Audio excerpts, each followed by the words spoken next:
Good evening, everyone. With the immense joy, I extend a warm welcome to you to this momentous occasion, Career Talk Series 2, organized by the Career and Professional Development Wing of Marian Alumni Association of Marian College, Kuttikanam. Today, we are privileged to have a distinguished alumnus, Mr. Jijo Jose, among us to share his insights on navigating the social sector, a multidisciplinary approach on addressing challenges and embracing opportunity. Jijo Jose is a first generation graduate and a development management professional with a Bachelor of Social Work from Marian College, Kuttikanam, and a PGP in Development Management from the Indian School of Development Management. He has 3.5 years of experience vary across the program management and design, monitoring and evaluation, capacity building and training, documentation and communications with tribals and rural communities at the grassroots in India. Currently, Jijo is working with the 1 Billion Literacy Foundation as a project associate for the community development vertical. Apart from work, he enjoys traveling, learning new languages and fitness. Today, we have the opportunity to gain valuable insights from Jijo's journey, learn from his experience, and explore the multidisciplinary approach he advocates and addressing challenges and embracing all in the social sector. I extend a warm welcome to Mr. Jijo Jose, and I invite everyone to actively participate in this enriching webinar. Let us use this opportunity to gain knowledge, broaden our perspective, and strengthen the bond of Marian College community. Thank you.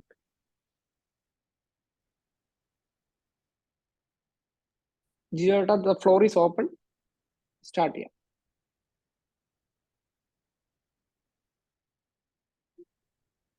ജിയോട്ടാ unmute ചെയ്യാവോ? മ്യൂട്ടാണ്. Hello കേൾക്കുന്നുണ്ടോ? Audible ആണ്. Thanks Justin, and thanks so much Marian team for this opportunity. And ഇത് mostly ഒരു career ഡിസ്കഷനെ കുറിച്ച് ചെയ്യാനായിട്ടാണ് ഉദ്ദേശിച്ചത് social സെക്ടറിൽ. കാരണം കഴിഞ്ഞ ഒരു 5 വർഷമൊക്കെയായി ഞാൻ ഇതില് സോഷ്യൽ സെക്ടറിനെ കുറിച്ച് കൂടുതലും ഒരു അറിവ് അല്ലെങ്കിൽ അതിന്റെ ഒരു നോളജിനെ കുറിച്ചിട്ടുള്ള ഒരു പ്രശ്നം ഉണ്ടായിരുന്നു. അപ്പം സോഷ്യൽ സെക്ടറിൽ അതിന്റെ മെയിൻ ആയിട്ടുള്ള പോയിന്റ്സിനെ കുറിച്ച് കവർ ചെയ്യാനായിട്ടാണ് ഇതിലൂടെ ഞാൻ ശ്രമിക്കുന്നത്. ജസ്റ്റിൻ, അടുത്ത സ്ലൈഡ്. സോ ഞാനിത് ഈ സോഷ്യൽ സെക്ടറിലോട്ട് വരാനുള്ള മെയിൻ കാരണം എന്ന് വെച്ച് കഴിഞ്ഞാൽ ഞാൻ എൻ്റെ ഒരു ലൈഫ് എക്സ്പീരിയൻസ് അതിൽ എന്നെ ഒത്തിരി ഇൻഫ്ലുവൻസ് ചെയ്തിട്ടുണ്ടായിരുന്നു. ഞാൻ നിങ്ങളെ പോലെ കുറെ പേരെ പോലെ ഈ റൂറൽ ഏരിയാസിലൊക്കെയാണ് ഞാൻ ജനിച്ചു വളർന്നതും അതുപോലെ തന്നെ എൻ്റെ പഠിപ്പും വിദ്യാഭ്യാസമൊക്കെ ചെയ്തു. അപ്പം അത് എൻ്റെ ഒരു കരിയർ ഡിസിഷൻ ഒത്തിരി ഇൻഫ്ലുവൻസ് ചെയ്തിട്ടുണ്ടായിരുന്നു. അപ്പൊ ആ ഒരു കാര്യം കൊണ്ടായിരുന്നു, ആ ഒരു റീസൺ കൊണ്ടായിരുന്നു ഞാൻ BSW എടുത്തതും മരിയൻ കോളേജിൽ മെറിറ്റിലാണ് സീറ്റ് കിട്ടിയത്. അതിനുശേഷം മരിയനിൽ തന്നെ കുറെ അധികം എക്സ്ട്രാ കരിക്കുലർ ആക്ടിവിറ്റീസ് ഇനീഷ്യേറ്റീവ് ചെയ്തിട്ടുണ്ടായിരുന്നു. അപ്പൊ ആ ഒരു ഇനീഷ്യേറ്റീവ് ചെയ്യണ ഒരു സമയത്ത് എന്ന് പറഞ്ഞു കഴിഞ്ഞാൽ എൻ്റെ ഒരു സ്കിൽസ് ഡെവലപ്പ് ചെയ്യുക, അതുപോലെ തന്നെ ഒരു കമ്മ്യൂണിറ്റിയിൽ നല്ലൊരു എൻഗേജ്മെന്റ് ഉണ്ടാവുക, ആ ഒരു ഓപ്ഷൻസോടുകൂടിയായിരുന്നു ചെയ്തത്. അത് പിന്നീട് എനിക്ക് പലപ്പോഴും ഉപകാരപ്പെട്ടു വന്നിട്ടുണ്ടായിരുന്നു. എനിക്ക് മരിയയിൽ പഠിച്ചുകൊണ്ടിരിക്കുമ്പോൾ അവസാനം 3rd year ഒക്കെ ആയിരുന്നപ്പോ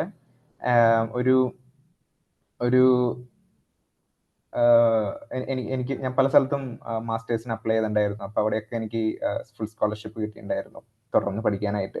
അപ്പൊ ഞാനൊരു ഉദ്ദേശം വെച്ച് കഴിഞ്ഞാൽ ഒരു ക്ലാസ് റൂമിൽ മാത്രം ഒതുങ്ങി പോവാതെ ക്ലാസ് റൂമിന് മുന്നോട്ട് എങ്ങനെയാണ് നമുക്ക് കരിയർ അല്ലെങ്കിൽ നമ്മുടെ ഒരു എക്സ്പോഷർ ബിൽഡ് ചെയ്യുക. ആ ഒരു റീസൺ കൊണ്ടായിരുന്നു ഒരു എക്സ്ട്രാ കരിക്കുലർ ആക്ടിവിറ്റീസും അതുപോലെ തന്നെ ഒരു മൾട്ടിപ്പിൾ ആയിട്ടുള്ള ഒരു ആക്ടിവിറ്റീസിലൊക്കെ എൻഗേജ് ചെയ്തത്. അപ്പൊ അത് ഇപ്പൊ നമ്മൾ മരിയയിലൊക്കെ പഠിക്കുമ്പോൾ ഒരു ക്ലാസ് റൂമിൽ തന്നെ പലപ്പോഴും നമ്മളിങ്ങനെ ഒതുങ്ങി പോകാനായിട്ടുള്ള ഒരു ചാൻസ്, അല്ലെങ്കിൽ സ്റ്റഡീസിന്റെ ഭാഗമായിട്ട് മാത്രം ഒരു A grade A+, അത് നല്ലതാണ്, അത് വേണം. അതിനോടൊപ്പം തന്നെ ഒരു മുന്നോട്ട്, അതായത് നമ്മൾ കുറെ പ്രാക്ടിക്കൽ എക്സ്പീരിയൻസ് നമ്മൾ എങ്ങനെ മരിയയിൽ പഠിക്കുമ്പോൾ കിട്ടും, അതൊക്കെ ഭയങ്കര ഇമ്പോർട്ടൻ്റ് ആയിട്ട് ഞാൻ കണക്കാക്കിയിട്ടുണ്ടായിരുന്നു. അതുപോലെ തന്നെ എല്ലാ ദിവസവും ലൈബ്രറിയിൽ പോവും, അതുപോലെ തന്നെ വായിക്കും, പഠിക്കും, മനസ്സിലാക്കും എങ്ങനെയാണ് ഓരോ കാര്യങ്ങൾ ചെയ്യേണ്ടത്. എങ്ങനെയാണ് ഒരു ക്യാമ്പയിൻ നടത്തേണ്ടത്, അല്ലെങ്കിൽ എങ്ങനെയാണ് ഒരു ബ്രാൻഡിങ് ചെയ്യേണ്ടത്. പല കാര്യങ്ങളും നമ്മൾ ചിലപ്പോൾ ക്ലാസ് റൂമിൽ തന്നെ നമുക്ക് കിട്ടണമെന്ന് നിർബന്ധമില്ല. പക്ഷെ അത് നമ്മളൊരു ലിമിറ്റ് ചെയ്യാതെ എങ്ങനെയാണ് നമുക്ക് നമ്മുടെ റിസോഴ്സുകൾ, മരിയിലുള്ള റിസോഴ്സുകൾ വെച്ചിട്ട് തന്നെ നമുക്ക് എങ്ങനെ ചെയ്യാൻ പറ്റും എന്നുള്ളൊരു ഒരു കാര്യം വളരെ ഇമ്പോർട്ടൻ്റ് ആയിട്ട് എനിക്ക് അപ്പോഴും ഇപ്പോഴും തോന്നിയിട്ടുണ്ട്. അപ്പൊ അതുകൊണ്ടാണ് BSW പഠിക്കുന്നൊപ്പം തന്നെ ഇങ്ങനെ ഓരോ കാര്യങ്ങൾ ഇങ്ങനെ ചെയ്യാനായിട്ട് ശ്രമിച്ചുകൊണ്ടിരുന്നത്. അങ്ങനെ ഞാൻ ISTM Indian school of development management ഒരു one of the premier institutes ആണ്. ഇപ്പൊ അവര് ഡെവലപ്മെന്റ് മാനേജ്മെന്റിലെ ഒരു കോഴ്സ് പ്രൊവൈഡ് ചെയ്യുന്നു. അപ്പൊ എൻ്റെ കൂടെ പഠിച്ചവരൊക്കെ ഒത്തിരി എക്സ്പീരിയൻസിന് വന്നവരായിരുന്നു. ഒത്തിരി ഗവൺമെന്റിന്റെ കൂടെ വർക്ക് ചെയ്തവര്, പിന്നെ അതുപോലെ തന്നെ കോർപ്പറേറ്റിൽ വർക്ക് ചെയ്തവര്, പിന്നെ NGOയിൽ കുറെ വർഷം വർക്ക് ചെയ്തവര്, അങ്ങനെ പല എക്സ്പീരിയൻസ് എന്നുള്ള ആൾക്കാർ വന്നതോടുകൂടി അതും മറ്റൊരു ഒരു അനുഭവമായിരുന്നു. കാരണം നമ്മൾ നമ്മുടെ കൂടെയുള്ളവരിൽ നിന്ന് തന്നെ പഠിക്കുന്ന അതിൻ്റെ ഒരു എക്സ്പോഷർ, അതിൻ്റെ ഒരു ഡെപ്ത് വളരെ ഇൻഫ്ലുവൻഷ്യൽ ആയിരുന്നു. അപ്പൊ ആ ഒരു എക്സ്പീരിയൻസിൽ നിന്ന് ഞാൻ ആ ഒരു പഠിക്കുന്ന സമയത്താണ് ഞാൻ മധ്യപ്രദേശിലോട്ട് ഒരു റൂറൽ എമേഴ്സിന് വേണ്ടി പോയത് പഠിക്കുന്നതിന്റെ ഭാഗമായിട്ട്. അപ്പൊ അവിടെ പോയി മധ്യപ്രദേശിൽ പോയി അവിടെ ട്രാവൽ ചെയ്യുന്ന സമയത്താണ് നമ്മൾ ഈ കേരളവും അതുപോലെ തന്നെ മറ്റു മധ്യപ്രദേശും തമ്മിലുള്ള ഒരു സോഷ്യോ എക്കണോമിക് ഇതിന്റെ ഒരു സോഷ്യോ എക്കണോമിക് സിറ്റുവേഷൻസിന്റെ ഒരു ഡിഫറൻസ് മനസ്സിലായത്. അങ്ങനെ ഞാൻ വിചാരിച്ചു, അപ്പൊ എനിക്ക് ലോങ് ടൈമിൽ എനിക്ക് ഒരു കരിയർ ബിൽഡ് ചെയ്യണം, സോഷ്യൽ സെക്ടറിൽ കരിയർ ബിൽഡ് ചെയ്യണം. അപ്പൊ ആ ഒരു ഉദ്ദേശം എനിക്കുള്ളതുകൊണ്ട് ഞാൻ മനസ്സിലാക്കി അതിന്റെ ഒരു ബേസിക് ഫൗണ്ടേഷൻ എന്ന് പറഞ്ഞു കഴിഞ്ഞാൽ നമുക്ക് ഗ്രാസ് റൂട്ടിൽ വർക്ക് ചെയ്യുക എന്നതാണ്. ഗ്രാസ് റൂട്ടിൽ വർക്ക് ചെയ്യുമ്പോഴാണ് നമുക്ക് അതിന്റെ ഒരു ഗ്രൗണ്ടിലെ റിയാലിറ്റീസ് മനസ്സിലാവണേ. അങ്ങനെ ഞാൻ എൻ്റെ ആദ്യത്തെ വർക്ക് ഞാൻ directly I was working with Gram വികാസിന്റെ ചീഫ് എക്സിക്യൂട്ടീവ് ഓഫീസറിന്റെ കൂടെയായിരുന്നു. ആ ഒരു എക്സ്പീരിയൻസ് എന്ന് പറഞ്ഞു കഴിഞ്ഞാൽ നമ്മുടെ ഫീൽഡ് ടീമും അതുപോലെ തന്നെ മാനേജ്മെന്റ് ടീമിനെയും ഒരുമിച്ച് കൊണ്ടുവന്ന് നമ്മുടെ പുതിയ സ്ട്രാറ്റജിക് ഇനീഷ്യേറ്റീവ്സ്, ഓർഗനൈസേഷന്റെ പുതിയ സ്ട്രാറ്റജിക് ഇനീഷ്യേറ്റീവ്സിന് വേണ്ടിയിട്ട് ഒരു കോഴ്സ് ഡിസൈൻ ചെയ്യാം. ആ കോഴ്സ് ഡിസൈൻ ചെയ്തുകൊണ്ട് തന്നെ ഇംപ്ലിമെന്റ് ചെയ്യുക across the organisation for staff capacity building. So അതൊരു നല്ലൊരു എക്സ്പീരിയൻസ് ആയിരുന്നു. അങ്ങനെ അവിടെ ഒരു 2 വർഷം ഞാൻ ഒറീസയിലെ പല എക്സ്ട്രീംലി റിമോട്ട് ആയിട്ടുള്ള ഏരിയാസിൽ ഞാൻ വർക്ക് ചെയ്യാനായിട്ട് തുടങ്ങി. ഒറീസ എടുക്കാനുള്ളൊരു മെയിൻ കാരണം ഞാൻ അടുത്ത സ്ലൈഡിൽ ഞാൻ പറയാം. അപ്പൊ അതിനുശേഷം ഞാനിപ്പോ 2 വർഷമായിട്ട് കർണാടകയിലാണ്. ഞാൻ സ്വസ്തി ഹെൽത്ത് കാറ്റലിസ്റ്റ് ഒരു ഓർഗനൈസേഷൻ ഉണ്ട്, അവരുടെ കൂടെ കുറച്ച് മാസം വർക്ക് ചെയ്തു. അതിനുശേഷം OBLF എന്ന് പറഞ്ഞൊരു ഓർഗനൈസേഷനിലോട്ട് മാറി. അപ്പൊ ഞങ്ങൾ ഇപ്പം മോസ്റ്റ്ലി ഞാൻ പബ്ലിക് ഹെൽത്ത് അല്ലെങ്കിൽ എഡ്യൂക്കേഷൻ ആ ഒരു മേഖലയിലാണ് വർക്ക് ചെയ്യണത്. അപ്പൊ എൻ്റെ ഇതൊരു ബ്രീഫായിട്ടാണ് ഞാൻ പറയാൻ ഉദ്ദേശിക്കുന്നത്. കാരണം ഇതിലും ഞാൻ ഉദ്ദേശിക്കുന്നത് വെച്ച് കഴിഞ്ഞാൽ നമ്മളെപ്പോഴും നമ്മുടെ പാഷൻ അല്ലെങ്കിൽ കാരണം കരിയർ വരുന്നത് ഒരു ലോങ് റണ്ണിലാണ് കരിയർ നമ്മൾ ബിൽഡ് ചെയ്യണേ. ഒരു സ്റ്റെപ്പ് ബൈ സ്റ്റെപ്പ് ആയിട്ട് നമ്മുടെ സ്ട്രെങ്ത് എന്തൊക്കെയാണ്, നമ്മുടെ വീക്ക്നെസ് എന്തൊക്കെയാണ്, അതൊക്കെ മനസ്സിലാക്കിയിട്ടാണ് നമ്മൾ കരിയർ ബിൽഡ് ചെയ്യണം. ഇതൊരു ലോങ് ടേം ജേർണിയാണ്. നമ്മൾ BSW മരിയിൽ പഠിച്ചതിന് ശേഷം അത് നിന്നു പോകുന്നില്ല. അല്ലെങ്കിൽ നമ്മൾ മാസ്റ്റേഴ്സ് പഠിച്ചു കഴിഞ്ഞിട്ട് നമ്മുടെ കരിയർ നിന്നു പോകുന്നില്ല. നമ്മൾ എവറി ഡേ നമ്മൾ പഠിക്കുകയാണ്, എല്ലാ ദിവസവും നമ്മൾ പഠിക്കുകയാണ്. ഏത് ഓർഗനൈസേഷനിൽ പോയാലും, ഇപ്പം UNDP പോയാലും അല്ലെങ്കിൽ UN ഓർഗനൈസേഷനിൽ പോയാലും അല്ലെങ്കിൽ സാധാരണ ഒരു NGOയിൽ പോയാലും എവിടെയാണെങ്കിലും നമ്മൾ കീപ്പ് ഓൺ ലേണിംഗ് ആണ്.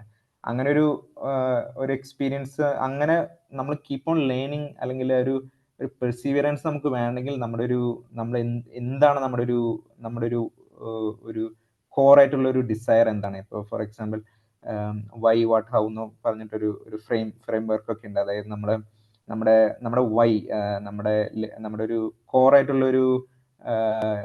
ഒരു കോറായിട്ടുള്ള നമ്മുടെ ഒരു ആഗ്രഹം എന്താണോ അത് നമ്മൾ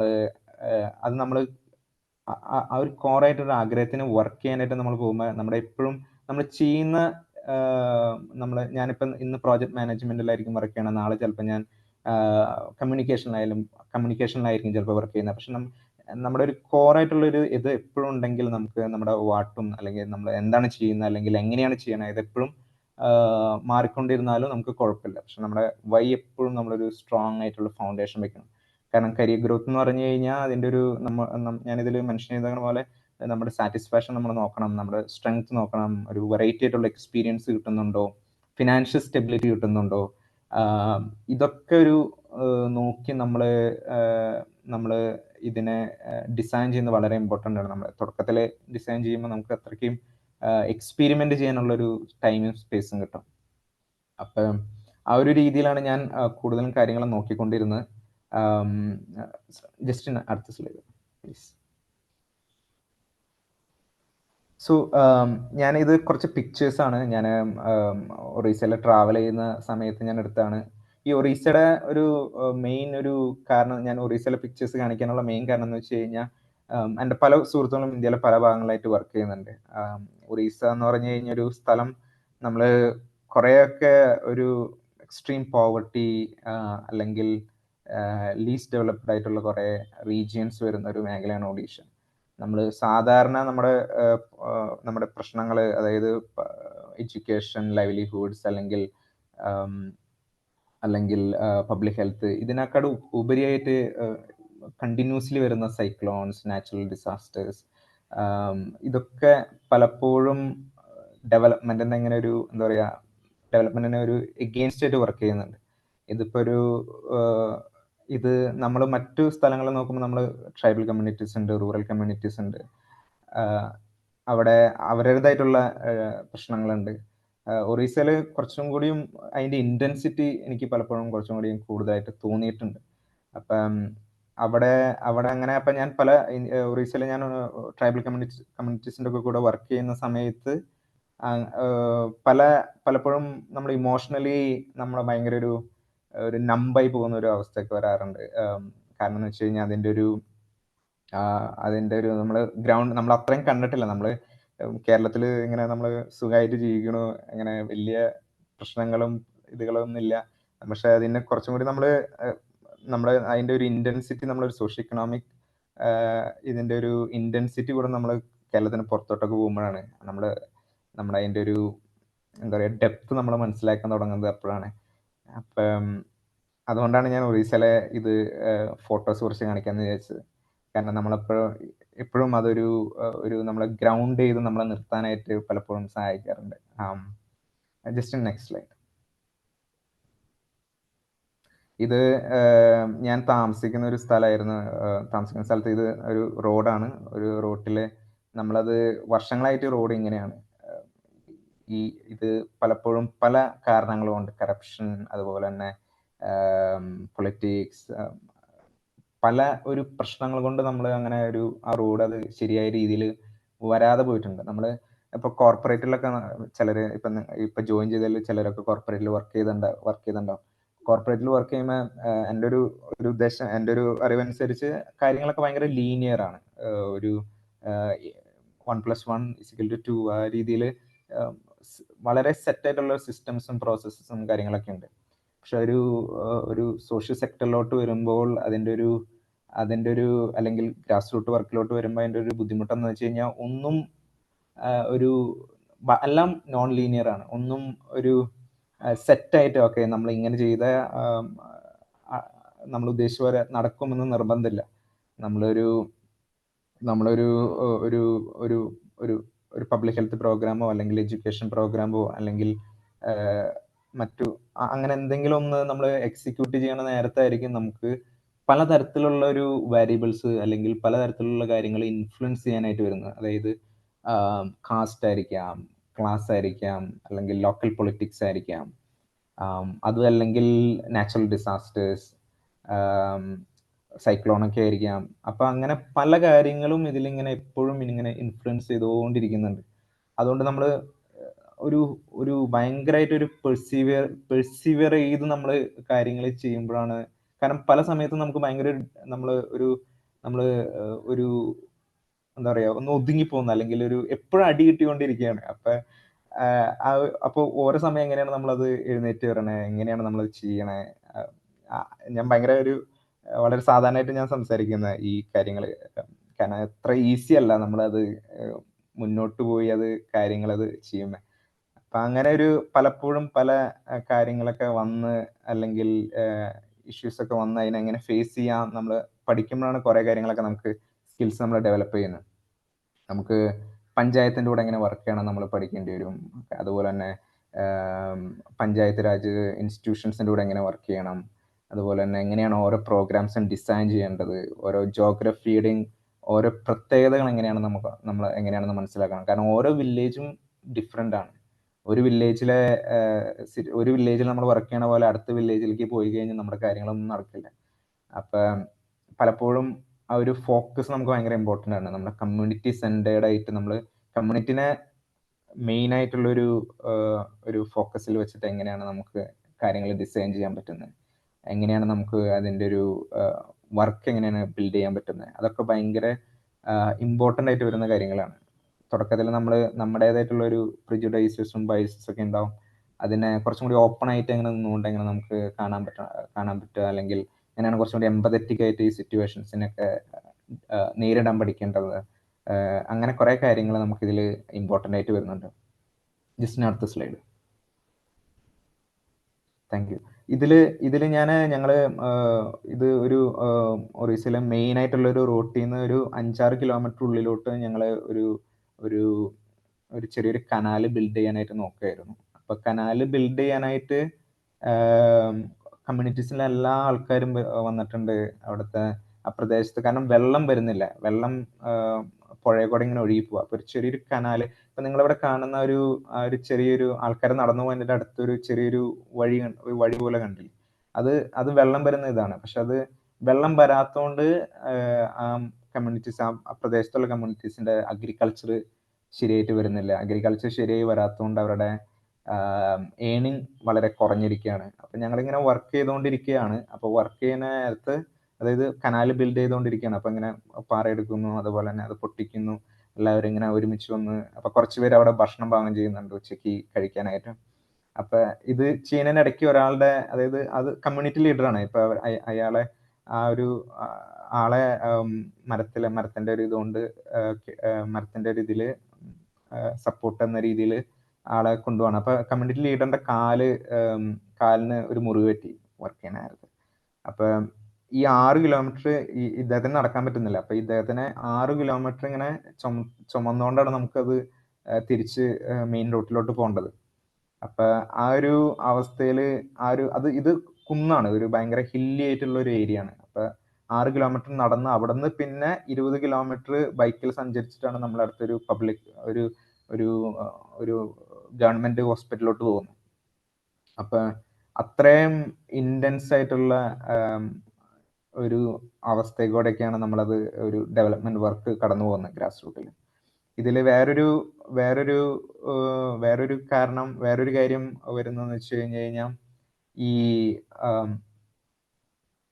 ഈ കമ്മ്യൂണിറ്റീസ് എല്ലാം വന്ന് ഇത് അവസാനം ഇത് ബിൽഡൊക്കെ ചെയ്തു. അങ്ങനെ വെള്ളം വരാൻ തുടങ്ങി. അങ്ങനെ ഒരു നല്ല രീതിയിൽ വന്നു. അപ്പൊ അതിന്റെ ഇതിൽ കുറെ പ്രശ്നങ്ങൾ വന്നിട്ടുണ്ടായിരുന്നു. ഇങ്ങനെ ചില ദിവസങ്ങളിൽ കമ്മ്യൂണിറ്റീസ് എല്ലാവരും വരണം നിർബന്ധമില്ല. കാരണം എന്ന് വെച്ച് കഴിഞ്ഞാൽ ഒരു ദിവസം ഈ വർക്കിന് വേണ്ടി വരുമ്പോൾ അവർ ജോലി മാറ്റി വെച്ചിട്ടാണ് ഈ വർക്കിന് വരണത് ചില ദിവസങ്ങളിൽ. അപ്പൊ അവരൊരു ദിവസത്തെ ഒരു ഏണിങ്, കാരണം എന്ന് വെച്ച് കഴിഞ്ഞാൽ നമ്മള് കേരളത്തിൽ കിട്ടുന്ന പോലെ പൈസ ഒന്നും ആയിരിക്കില്ല കിട്ടുന്നത് ഇവിടെ. അപ്പൊ ഒരു ദിവസത്തെ ഒരു പൈസ പോകുമ്പോൾ ഒരു ബുദ്ധിമുട്ടെന്ന് പറഞ്ഞു കഴിഞ്ഞാൽ അത് അവരുടെ എൻ്റെ ഫാമിലിനെ ബാധിക്കുന്നുണ്ട്. അപ്പൊ പലപ്പോഴും ചിലരിങ്ങനെ മാറി മാറി വന്ന് അങ്ങനെയാണ് കുറെ കാര്യങ്ങളൊക്കെ ഇങ്ങനെ ചെയ്തു തുടങ്ങിയത്. അപ്പൊ ഞാനിത് എൻ്റെ ഒരു ചില കാര്യങ്ങളൊക്കെ ഇങ്ങനെ പറഞ്ഞതാണ്. ഇതില് ഇങ്ങനെയൊക്കെയാണ് ഇതൊക്കെ വളരെ വളരെ സിമ്പിൾ ആയിട്ടുള്ള, അങ്ങനെ സിമ്പിൾ ആണെന്നല്ല ഞാൻ ഉദ്ദേശിക്കുന്നത്. ഞാൻ ഇങ്ങനെ ഒരു ബ്രീഫായിട്ട് ഞാൻ അങ്ങനെ പറഞ്ഞെന്നുള്ളൂ. ഇതിന്റെ ഒരു ഇന്റൻസിറ്റി നമ്മളത് അങ്ങോട്ട് പോയി കഴിയുമ്പോഴാണ്, വർക്ക് ചെയ്യുമ്പോഴാണ് നമുക്ക് അതിന്റെ ഒരു ഇത് മനസ്സിലാവുന്നത്. ജസ്റ്റ് അടുത്ത സ്ലൈഡ്. ഇനി നമ്മൾ പലപ്പോഴും നമ്മളിങ്ങനെ ശ്രദ്ധിക്കാറുണ്ട്, ഇത് ഇങ്ങനെ ഈ സോഷ്യൽ വർക്ക് എന്ന് പറഞ്ഞാൽ, അല്ലെങ്കിൽ സോഷ്യൽ സെക്ടർ എന്ന് പറഞ്ഞാൽ അതൊരു ചാരിറ്റി ബേസ്ഡ്, അല്ലെങ്കിൽ എന്താ പറയുക, ഒരു ക്ലിനിക്കലായിട്ടുള്ള സോഷ്യൽ വർക്കായിട്ട് മാത്രം നമ്മൾ ചില സമയങ്ങളിലൊക്കെ ചിന്തിക്കാറുണ്ട്. ഞാൻ BSW പഠിക്കുമ്പോൾ ഞാൻ വിചാരിച്ചത്, ഇപ്പൊ നമുക്ക് കൗൺസിലിംഗ് അല്ലെങ്കിൽ അതുപോലെ തന്നെ അല്ലെങ്കിൽ ഒരു ഡി അഡിക്ഷൻ സെന്ററിൽ വർക്ക് ചെയ്യുക അത്ര മാത്രമേ ഉള്ളൂ എന്നാണ് ഞാൻ വിചാരിച്ചുകൊണ്ടിരുന്നത്. പക്ഷെ കുറച്ചും കൂടി അത് വർക്ക് ചെയ്യാൻ തുടങ്ങിയപ്പോഴാണ് മനസ്സിലായ പലതരത്തിലുള്ള ഓർഗനൈസേഷൻ ഉണ്ട്. ഞാൻ കൂടുതലും കഴിഞ്ഞൊരു 3.5 വർഷം 4 വർഷമായിട്ട് ഞാൻ വർക്ക് ചെയ്തത് ഫീൽഡ് ബേസ്ഡ് ആയിട്ടുള്ള ഓർഗനൈസേഷനായിരുന്നു. ഇപ്പൊ gram Vikas, 1 billion literature foundation, സ്വസ്തി ഹെൽത്ത് കാറ്റലിസ്റ്റ്, ഇതൊക്കെ ഫീൽഡ് ബേസ്ഡ് ആയിട്ട് ഓർഗനൈസേഷൻസ് ആണ്. ഫീൽഡ് ബേസ്ഡ് ഓർഗനൈസേഷൻ എന്ന് പറഞ്ഞാൽ നമ്മൾ കൂടുതലും ഇവരൊക്കെയാണ് ഈ ഗ്രാസ് റൂട്ടിലൊക്കെ പോയി ഇങ്ങനെ ഓരോ പ്രോജക്റ്റ് ഇംപ്ലിമെന്റ് ചെയ്യുന്നത്. ചിലർ അതിനെ ഇംപ്ലിമെന്റേഷൻ ഓർഗനൈസേഷൻ എന്നും പറയാറുണ്ട്. അപ്പൊ ഇത്തരം ഓർഗനൈസേഷനിൽ ആണ് സാധാരണ എല്ലാവരും ഒരു കരിയർ ബിൽഡ് ചെയ്യാനായിട്ട് ശ്രമിക്കേണ്ടത്. ഞാൻ അതിനെ എൻകറേജ് ചെയ്യുന്നത് ഇത്തരം ഫീൽഡ് ബേസ്ഡിലുള്ള ഓർഗനൈസേഷനിൽ വർക്ക് ചെയ്യാനായിട്ട്. കാരണം എന്ന് വെച്ച് കഴിഞ്ഞാൽ അങ്ങനെ ഒരു ഗ്രാസ് റൂട്ട് എക്സ്പീരിയൻസ് അല്ലെങ്കിൽ ഗ്രൗണ്ട് റിയാലിറ്റീസ് നമ്മൾ മനസ്സിലാക്കുമ്പോഴാണ് നമുക്ക് നമ്മുടെ ഒരു കരിയറിന് ഒരു ഗ്രോത്ത് ഉണ്ടാവുള്ളൂ. അപ്പോൾ ഒരു സാധാരണ ഞാൻ തുടങ്ങിയത് അങ്ങനെയായിരുന്നു. ഞാൻ ഗ്രാം വികാസം തുടങ്ങി, സ്വസ്തിയിലോട്ട് മാറി, പിന്നെ OBLF ഇപ്പോൾ വർക്ക് ചെയ്തുകൊണ്ടിരിക്കുന്നു. അപ്പോൾ ഫീൽഡ് ബേസ്ഡ് ആയിട്ടുള്ള ഓർഗനൈസേഷൻ വളരെ ഇമ്പോർട്ടൻ്റ് ആണ്. അവരുടെ ഒരു ഡെപ്ത് അല്ലെങ്കിൽ അവരുടെ ഒരു സ്കെയിൽ ഓഫ് വർക്ക് ഭയങ്കര ഒരു എക്സൈറ്റിംഗ് ആണ്. പിന്നെ ഉള്ള ഒരു ഓർഗനൈസേഷൻ, പിന്നെ വേറൊരു ടൈപ്പ് ഓർഗനൈസേഷൻ ഫണ്ടേഴ്സ് ആണ്. ഈ ഫണ്ടേഴ്സ് എന്ന് പറഞ്ഞു കഴിഞ്ഞാൽ നമ്മൾ ഈ Bill and Melinda Gates foundation, ET Chandra, Nilekani philanthropies, അപ്പൊ ഇങ്ങനെ പലതരത്തിലുള്ള ഫണ്ടേഴ്സ് ഉണ്ട്. ഇവരുടെ ഒരു മെയിൻ ഉദ്ദേശം എന്ന് പറഞ്ഞു കഴിഞ്ഞാൽ ഈ ഗ്രാസ് റൂട്ട് ഓർഗനൈസേഷൻസ് അല്ലെങ്കിൽ മറ്റു ഓർഗനൈസേഷൻസ് ഇവർക്കൊക്കെ ഫണ്ട് ചെയ്യുക, അല്ലെങ്കിൽ ഇവർക്കൊക്കെ കാശ് കൊടുക്കുക. ആ കാശ് ഇവരെ മേടിച്ചിട്ട് ഇതിനനുസരിച്ച് അവർ പ്രോജക്റ്റുകൾ, ഈ ഓരോ ഓർഗനൈസേഷൻ, ഇപ്പൊ ഫീൽഡ് ബേസ്ഡ് ഓർഗനൈസേഷൻ ആണെങ്കിൽ അവർ ഒരു പ്രോജക്റ്റ് ഡിസൈൻ ചെയ്യും, എന്നിട്ട് അത് സബ്മിറ്റ് ചെയ്യും, പ്രപ്പോസൽ സബ്മിറ്റ് ചെയ്യും. ഇപ്പൊ ഫണ്ടേഴ്സ് ഇപ്പൊ അവർക്ക് അവരുടെ ഇൻട്രസ്റ്റിംഗ് എല്ലാ ഫണ്ടേഴ്സും എല്ലാ മേഖലയിലും വർക്ക് ചെയ്യില്ല. ചില ഫണ്ടേഴ്സ് പബ്ലിക് ഹെൽത്തിൽ മാത്രമായിട്ട് ഇൻവെസ്റ്റ് ചെയ്യുള്ളൂ, ചില ഫണ്ടേഴ്സ് ചിലപ്പോൾ എഡ്യൂക്കേഷനിൽ മാത്രം ഇൻവെസ്റ്റ് ചെയ്യുള്ളൂ, അല്ലെങ്കിൽ ചിലർ ലൈവ്ലിഹുഡ്സിൽ മാത്രം ഇൻവെസ്റ്റ് ചെയ്യുള്ളൂ. അങ്ങനെ പല തരത്തിലുള്ള തിമാറ്റിക് ഏരിയാസിൽ ഫണ്ട് ചെയ്യുന്ന ഓർഗനൈസേഷൻ ആണ് ഇതൊക്കെ. അപ്പൊ ഈ ഫണ്ടേഴ്സ് ആണ് സാധാരണ ഇങ്ങനെ ഫീൽഡ് ബേസ്ഡ് ഓർഗനൈസേഷന് പ്രോജക്റ്റ് പ്രപ്പോസലൊക്കെ ഉണ്ട് അതിന് പൈസ കൊടുക്കുന്നത്. ഈ പൈസക്ക് ഭയങ്കര നമ്മൾ കൃത്യമായിട്ട് മോണിറ്ററിങ് ചെയ്യണം, കൃത്യമായിട്ട് അത് ബഡ്ജറ്റ് ചെയ്ത് അത് എക്സിക്യൂട്ട് ചെയ്യാനായിട്ട് നോക്കണം. അപ്പൊ ഇതിന്റെ എല്ലാം ചെലവ്, ഓരോ പ്രോജക്റ്റിന് ചെലവ് വരുന്നത് ഈ പൈസ ചെലവ് യൂസ് ചെയ്യുന്നത് ഈ പ്രോജക്റ്റ് ഇംപ്ലിമെന്റ് ചെയ്യുന്നത് ഈ ഫണ്ടേഴ്സിന്റെ പൈസ കൊണ്ടാണ്. പിന്നെ വേറൊരു തരത്തിലുള്ള ഓർഗനൈസേഷൻ ആണ് സർവീസ് ബേസ്ഡ് കമ്പനീസ്. അത് സർവീസ് ബേസ്ഡ് കമ്പനീസ് എന്ന് പറഞ്ഞു കഴിഞ്ഞാൽ ഇപ്പൊ നമ്മൾ സോഷ്യൽ സെക്ടർ എന്ന് പറഞ്ഞു കഴിഞ്ഞാൽ അതില് ഇപ്പോഴത്തെ ഒരു എമർജിങ് ആയിട്ടുള്ള ഒരു ഇതെന്തെന്ന് വെച്ച് കഴിഞ്ഞാൽ പലതരത്തിലുള്ള ഫങ്ഷൻസ് ഉണ്ട്. അതായത് ഹ്യൂമൻ റിസോഴ്സ് മാനേജ്മെന്റ്. കാരണം നമുക്ക് ഈ സോഷ്യൽ സെക്ടറിലോട്ട്, ഡെവലപ്മെന്റ് സെക്ടറിലോട്ട് ടാലന്റ് വേണം. അപ്പൊ ടാലന്റ് എങ്ങനെയാണ് കണ്ടുപിടിക്കുന്നത്, ഏതൊക്കെ സ്കിൽസ് ആണ് ഏറ്റവും ഇമ്പോർട്ടന്റ്, ഏതൊക്കെ ക്വാളിറ്റീസ് ആണ് ഏറ്റവും ഇമ്പോർട്ടന്റ്. അപ്പൊ അങ്ങനെ സ്കിൽസും ക്വാളിറ്റീസും ഒക്കെ നോക്കി ഓരോ ആൾക്കാരെയും ഓരോ സ്റ്റുഡന്റ്, ഓരോ കാൻഡിഡേറ്റിനും സെലക്ട് ചെയ്യാനായിട്ടുള്ള, റിക്രൂട്ട് ചെയ്യാനായിട്ടുള്ള ഓർഗനൈസേഷൻ ഉണ്ട്. അതിലൊന്നാണ് തേർഡ് സെക്ടർ പാർട്ട്നേഴ്സ്. ഇവര് ഓർഗനൈസേഷന്റെ കൂടെ ടൈപ്പ് ചെയ്ത് അവർക്ക് ആവശ്യമുള്ള ഈ ഓരോ ഓർഗനൈസേഷൻ ആവശ്യമുള്ള ടാലന്റിനെ കണ്ടെത്തി റിക്രൂട്ട് ചെയ്ത് അതിന്റെ A to Z പ്രോസസ്സ്, അതായത് ജോബ് ഡിസ്ക്രിപ്ഷൻ ക്രിയേറ്റ് ചെയ്യുന്നു, അതുപോലെ തന്നെ അത് പബ്ലിഷ് ചെയ്യുന്നു പ്ലാറ്റ്ഫോംസിൽ, ജോബ് സെർച്ച് പ്ലാറ്റ്ഫോംസിൽ നമ്മൾ അത് ഡിസമിനേറ്റ് ചെയ്യുന്നു. ഇതിനുശേഷം ഈ ആൾക്കാരെ, കാൻഡിഡേറ്റ്സിനെ ഇന്റർവ്യൂ ചെയ്ത് അവരുടെ സാലറി നെഗോഷിയേറ്റ് ചെയ്ത് പിന്നെ അവരെ ഓൺബോർഡ് ചെയ്യുന്നു. അപ്പൊ അങ്ങനെ പല പ്രോസസ്സിൽ കൂടെ ഇങ്ങനെ കടന്നു പോകുന്നതാണ്. പിന്നെ വേറെ ഒന്നാണ് സംബോധി എന്ന് പറഞ്ഞിട്ടൊരു ഓർഗനൈസേഷൻ. അവർ കുറച്ചും കൂടി ഈ മോണിറ്ററിങ് ആൻഡ് ഇവാലുവേഷൻ. ഇപ്പൊ നമ്മൾ ഒരു പ്രോജക്റ്റ് എക്സിക്യൂട്ട് ചെയ്യുന്നുണ്ടല്ലോ, ആ പ്രോജക്റ്റ് എക്സിക്യൂട്ട് ചെയ്യുന്നതിന്റെ അത് കൃത്യമായിട്ടാണോ നടക്കുന്നത്, മോണിറ്ററിങ് കൃത്യമായിട്ടാണ് അതിന്റെ പ്രോജക്റ്റ് ഒബ്ജക്റ്റീവ്സ് കൃത്യമായിട്ട് നടക്കുന്നുണ്ടോ, അതിനൊക്കെ മോണിറ്ററിങ് ചെയ്യുക. അതിന്റെ ഇമ്പാക്റ്റ് എങ്ങനെയാണ് ഇവാലുവേറ്റ് ചെയ്യുക, ഒരു 5 വർഷത്തിന് ശേഷം ഈ പ്രോജക്റ്റ് ആ കമ്മ്യൂണിറ്റിയിൽ വരുത്തിയ മാറ്റം എന്താണ് മനസ്സിലാക്കുക. അങ്ങനെയുള്ള കുറെ കാര്യങ്ങൾ ചെയ്യുന്നത് ഈ research and monitoring and evaluation, അതൊക്കെ ചെയ്യുന്ന സർവീസ് ബേസ്ഡ് ആയിട്ട് കമ്പനീസ് ഉണ്ട്. അതിലൊന്നാണ് സംബോധി. ഞാനിതെല്ലാം എല്ലാ കമ്മ്യൂണിറ്റീസിന്റെയും എല്ലാ ഓർഗനൈസേഷന്റെ പേര് വെച്ചിട്ടില്ല, ഒരു എക്സാമ്പിളിന് വേണ്ടിയിട്ട് ചില ഓർഗനൈസേഷന്റെ പേര് വെച്ചെന്ന് മാത്രമേ ഉള്ളൂ. എൻ്റെ എനിക്ക് അങ്ങനെ പ്രത്യേകിച്ച് അങ്ങനെ പ്രിഫറൻസ് ഒന്നും ഞാൻ വെച്ചിട്ടില്ല. ഓരോ ഓർഗനൈസേഷൻ എടുത്തപ്പോൾ റാൻഡം ആയിട്ട് ചൂസ് ചെയ്തതാണ്. പിന്നെ വേറൊരു എന്ന് പറഞ്ഞു കഴിഞ്ഞാൽ ടൂൾ ബോക്സ് എന്ന് പറഞ്ഞ ഓർഗനൈസേഷൻ ഈ കപ്പാസിറ്റി ബിൽഡിംഗ് ചെയ്യുന്ന, അതായത് ഓരോ ഓരോ ഓരോ സ്റ്റുഡൻസിന് അല്ലെങ്കിൽ ഓരോ കാൻഡിഡേറ്റ്സിനും അല്ലെങ്കിൽ ഓർഗനൈസേഷനും അവരുടേതായിട്ടുള്ള വേണ്ട കപ്പാസിറ്റി അല്ലെങ്കിൽ ഒരു പ്രോഗ്രാം റൺ ചെയ്യാനായിട്ട് അല്ലെങ്കിൽ ഒരു പ്രോജക്റ്റ് റൺ ചെയ്യാനായിട്ട് അല്ലെങ്കിൽ തീമാറ്റിക് ഏരിയയിൽ മാറ്റങ്ങൾ വരുത്താനായിട്ട് നമ്മൾ ആദ്യം തുടങ്ങേണ്ടത് നമ്മുടെ നമ്മുടെ നമ്മുടെ ഇത് നമ്മുടെ കമ്പനി നമ്മൾ തുടങ്ങേണ്ടത് നമ്മുടെ ഓർഗനൈസേഷനിലാണ്. അപ്പം അത് ആ ഒരു ഓർഗനൈസേഷൻ്റെ ഒരു ഗ്രോത്ത് വരാനായിട്ട് അല്ലെങ്കിൽ ഒരു ഓർഗനൈസേഷന് മാറ്റം വരാനായിട്ട് നമ്മൾ കപ്പാസിറ്റി ബിൽഡിങ് ഭയങ്കര ഇമ്പോർട്ടൻ്റ് ആണ്. അതായത് സ്കിൽ ഡെവലപ്പ് ചെയ്യുക, ഒരു സെറ്റ് ഓഫ് സ്റ്റാഫിൻ്റെ അല്ലെങ്കിൽ ടീം മെമ്പേഴ്സിൻ്റെ.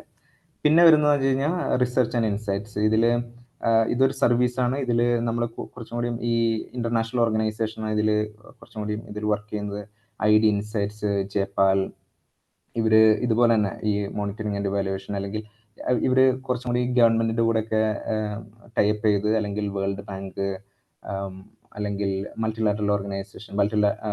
ബയലാറ്ററൽ ഓർഗനൈസേഷൻ ഇവരുടെ കൂടെ ടൈപ്പ് ചെയ്തിട്ട് നമ്മൾ ഇതിൻ്റെ നമ്മൾ ഓരോ പ്രോജക്റ്റിന്റെ ഫീസിബിലിറ്റി സാധാരണ സ്റ്റഡി ചെയ്യാറുണ്ട്. അല്ലെങ്കിൽ ഒരു പോളിസി ഡെവലപ്മെന്റിന് വേണ്ടിയിട്ട്, അതായത് ഇപ്പം നമ്മൾ പോളിസി, അതായത് ഇപ്പം പൈപ്പ് വാട്ടർ സപ്ലൈ സിസ്റ്റം, നമ്മൾ ജൽജീവൻ മിഷൻ, അതിൻ്റെയൊക്കെ ഫീസിബിലിറ്റി എങ്ങനെയാണ്. ഒരു ഉദാഹരണമാണ് ഞാൻ പറയുന്നത്.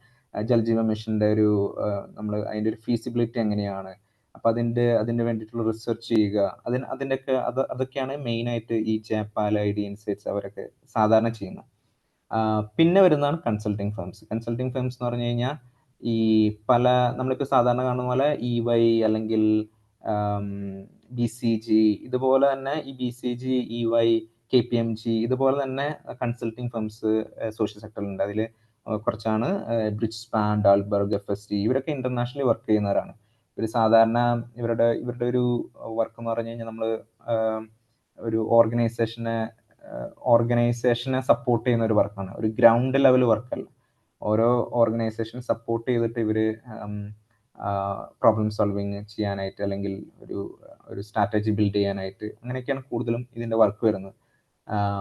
പിന്നെ വരുന്നതാണ് മൾട്ടിലാറ്ററൽ ഓർഗനൈസേഷൻസ്. ഇത് സാധാരണ BSW പഠിക്കുന്ന ഞാൻ കണ്ടേക്കുന്നത് വെച്ച് കഴിഞ്ഞാൽ സാധാരണ BSW പഠിക്കുന്ന അല്ലെങ്കിൽ സോഷ്യൽ വർക്ക് പഠിക്കുന്നവർക്ക് ഏറ്റവും ഡിസയറായിട്ട് അത് പെട്ടെന്ന് കയറണം അല്ലെങ്കിൽ ജോലി ചെയ്യണം എന്നുള്ള ഒരു ആഗ്രഹമായിട്ടുള്ള ഓർഗനൈസേഷൻസ് ഒക്കെയാണ് UNDP, വേൾഡ് ബാങ്ക്, അങ്ങനെ ബയലാറ്ററൽ ആൻഡ് മൾട്ടിലാറ്ററൽ ഓർഗനൈസേഷൻസ്. അപ്പൊ സാധാരണ ഞാനിപ്പോൾ മരിയലിൽ പഠിക്കുമ്പോൾ BSW പഠിക്കുമ്പോൾ എൻ്റെ ഒരു ആഗ്രഹം എന്ന് പറഞ്ഞാൽ ഇപ്പോഴും ആഗ്രഹമാണ് അങ്ങനെ UNDP കയറണം അല്ലെങ്കിൽ യൂണിസെഫിൽ കയറണം, അക്രോസ് ദ കൺട്രീസ് ട്രാവൽ ചെയ്ത് വർക്ക് ചെയ്യണം, അങ്ങനെയൊക്കെയുള്ള ആഗ്രഹങ്ങൾ സാധാരണ ഞാൻ ശ്രദ്ധിച്ചിട്ടുണ്ട്. അപ്പൊ മൾട്ടിലാറ്ററൽ ഓർഗനൈസേഷൻസ് അത്തരം ഒരു UNDP, വേൾഡ് ബാങ്ക് ഒക്കെ അത്തരം ഒരു ഓർഗനൈസേഷനാണ്. ഇവര് സാധാരണ ഹൈ സ്കെയിൽ പ്രോജക്റ്റ് എക്സിക്യൂട്ട് ചെയ്യുന്നതാണ് ഓരോ ഗവൺമെന്റിന്റെ കൂടെ അല്ലെങ്കിൽ മറ്റു ഓർഗനൈസേഷന്റെ കൂടെ ജോയിൻ ചെയ്തുകൊണ്ട്. അപ്പോൾ ഇവരുടെ ഇതിന്റെ മറ്റു കാര്യങ്ങൾ ഞാൻ ഡീറ്റെയിൽ ആയിട്ടുള്ളത് ഞാൻ പറയാം. ഇതിന്റെ ഓരോ രീതികൾ അല്ലെങ്കിൽ ഇതിൽ സാധാരണ ഈ ഫീൽഡ് ബേസ്ഡ് ഓർഗനൈസേഷനിൽ സാലറി ഇച്ചിരി കുറവാണ്. കാരണം നമ്മൾ വർക്ക് ചെയ്യുന്നതിൻ്റെ കാരണം എന്ന് വെച്ചാൽ നമ്മൾ വർക്ക് ചെയ്യുന്നത് എക്സ്ട്രീം റിമോട്ട് ഏരിയാസിലാണ്. അപ്പം ഫീൽഡ് ബേസ്ഡ് ഓർഗനൈസേഷനിൽ സാധാരണ സാലറി കുറവാണ്. ഫണ്ടേഴ്സിൽ സാലറി അത്യാവശ്യം നന്നായിട്ടുണ്ടാവും. സർവീസ് ബേസ്ഡ് കമ്പനീസിലും സാലറി നന്നായിട്ടുണ്ട്. റിസർച്ച് ആൻഡ് ഇൻസൈറ്റ്സ്, അത് ജെപാൽ, ID ഇൻസൈറ്റ്സ്, ഇവരൊക്കെ സാലറി നല്ലതാണ്. കൺസൾട്ടിങ് ഫേംസിന്റെ ഒക്കെ ഒരു ഇനീഷ്യൽ സാലറി എന്ന് പറഞ്ഞാൽ 1.10 lakhs ഒക്കെയാണ് പെർ മന്ത് നമുക്ക് കിട്ടുന്നത്. മൾട്ടിലാറ്ററൽ ഓർഗനൈസേഷൻസ് സാലറിയേക്കാൾ ഉപരിയായിട്ട് അവരുടെ എംപ്ലോയി ബെനിഫിറ്റ്സ് ഭയങ്കര സ്ട്രോങ് ആണ്. അപ്പൊ ഞാനത് വെറുതെ ഇങ്ങനെ ജസ്റ്റ് ഞാൻ പറഞ്ഞു പോകുന്നുള്ളൂ, ഇങ്ങനെ ഒരു സാലറി. പിന്നെ കുറെയൊക്കെ നമ്മുടെ സാലറിയും അതുപോലെ തന്നെ സ്റ്റെബിലിറ്റി ഓഫ് ഇൻകം ഇരിക്കുന്നത് നമ്മുടെ സ്കിൽസും അതുപോലെ തന്നെ നമ്മുടെ വളർച്ച എങ്ങനെയാണെന്നുള്ള രീതി നോക്കിയിട്ടാണ്. കൂടുതലും ആ രീതിയിലാണ് കാര്യങ്ങൾ സാധാരണ വരുന്നത്.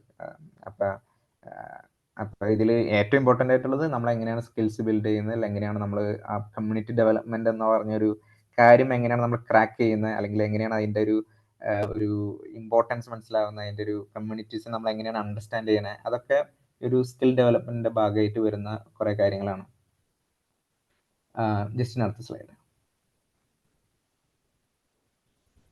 പിന്നെ പലതരത്തിലുള്ള ജോബ് റോൾസ് സാധാരണ ഈ സോഷ്യൽ സെക്ടറിലുണ്ട്. അതിൽ ഒന്നാമത്തെ ഒരു ജോബ് റോളാണ് monitoring, evaluation and learning plus impact evaluation. ഇത് ഞാൻ ഗ്രാംബികാസിൽ വർക്ക് ചെയ്യുമ്പോൾ എൻ്റെ സെക്കൻഡ് ഇയറിൽ എൻ്റെ ഒരു വർക്ക് മോണിറ്ററിങ് ആൻഡ് ഇവാലുവേഷനിലായിരുന്നു. അതിൽ സാധാരണ എൻ്റെ ഒരു ഈ മോണിറ്ററിങ് ആൻഡ് ഇവാലുവേഷൻ്റെ വേറൊരു ഗുണം എന്താണെന്ന് വെച്ച് കഴിഞ്ഞാൽ നമുക്ക് അക്രോസ് ഓർഗനൈസേഷനിലോട്ട് മൂവ് ചെയ്യാനായിട്ട് ഭയങ്കര ഈസിയാണ്. പലതരത്തിലുള്ള ടൈപ്പ് ഓഫ് ഓർഗനൈസേഷനിലോട്ട് നമുക്ക് മാറാനായിട്ട് എളുപ്പമാണ്. പിന്നെ ഏറ്റവും കൂടുതൽ ഒരു റിക്വയർമെൻ്റ് ഉള്ള ഒരു ഫീൽഡ് എന്ന് പറഞ്ഞാൽ മോണിറ്ററിങ് ആൻഡ് ഇവാലുവേഷൻ ആണ്. കാരണം എന്ന് വെച്ച് കഴിഞ്ഞാൽ അതിൻ്റെ ഒരു ഇമ്പോർട്ടൻസ് ഭയങ്കരമായിട്ട് ഇപ്പോഴായാലും മുമ്പായാലും അതിൻ്റെ ഒരു ഇമ്പോർട്ടൻസ് വളരെയധികം ഉണ്ട്. കാരണം എങ്ങനെയാണ് നമുക്ക് അക്കൗണ്ടബിലിറ്റി ചെയ്യാം, പ്രോജക്റ്റിൻ്റെ അക്കൗണ്ടബിലിറ്റി ചെയ്യാം, ഫണ്ട് ചെയ്ത പൈസയുടെ അക്കൗണ്ടബിലിറ്റി, ഇതിൻ്റെയൊക്കെ ഒരു അല്ലെങ്കിൽ നമ്മൾ ആ പ്രോജക്റ്റിൻ്റെ ഒബ്ജക്റ്റീവ്സ് എന്തൊക്കെയാണ്, അതിൻ്റെ സക്സസ് എങ്ങനെയാണ്, ഇതിനൊക്കെ ഇവാലുവേറ്റ് ചെയ്യുന്നത് മോണിറ്ററിങ് ആൻഡ് ഇവാലുവേഷൻ്റെ പ്രൊഫഷണൽസ് ആണ്.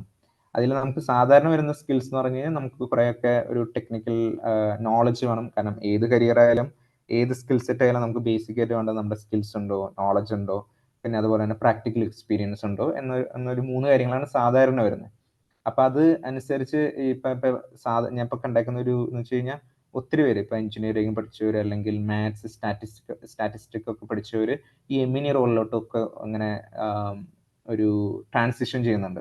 കാരണം എന്ന് വെച്ച് കഴിഞ്ഞാൽ മേ ബി അവരുടെ ഒരു സ്കിൽസ് അങ്ങനെ ഉള്ളതുകൊണ്ടാവാം. ഞാനൊരു അങ്ങനെ ശ്രദ്ധിച്ചിട്ടുണ്ട്, ഒരു പാറ്റേൺ ഞാൻ അങ്ങനെ ശ്രദ്ധിച്ചിട്ടുണ്ട്. അപ്പോൾ ഒരു നല്ലൊരു ക്വാണ്ടിറ്റേറ്റീവ് ഡാറ്റ അനാലിസിസ് അല്ലെങ്കിൽ റിസർച്ച് മെത്തേഡ്സ് നമ്മൾ നന്നായിട്ട് അറിഞ്ഞിരിക്കണം.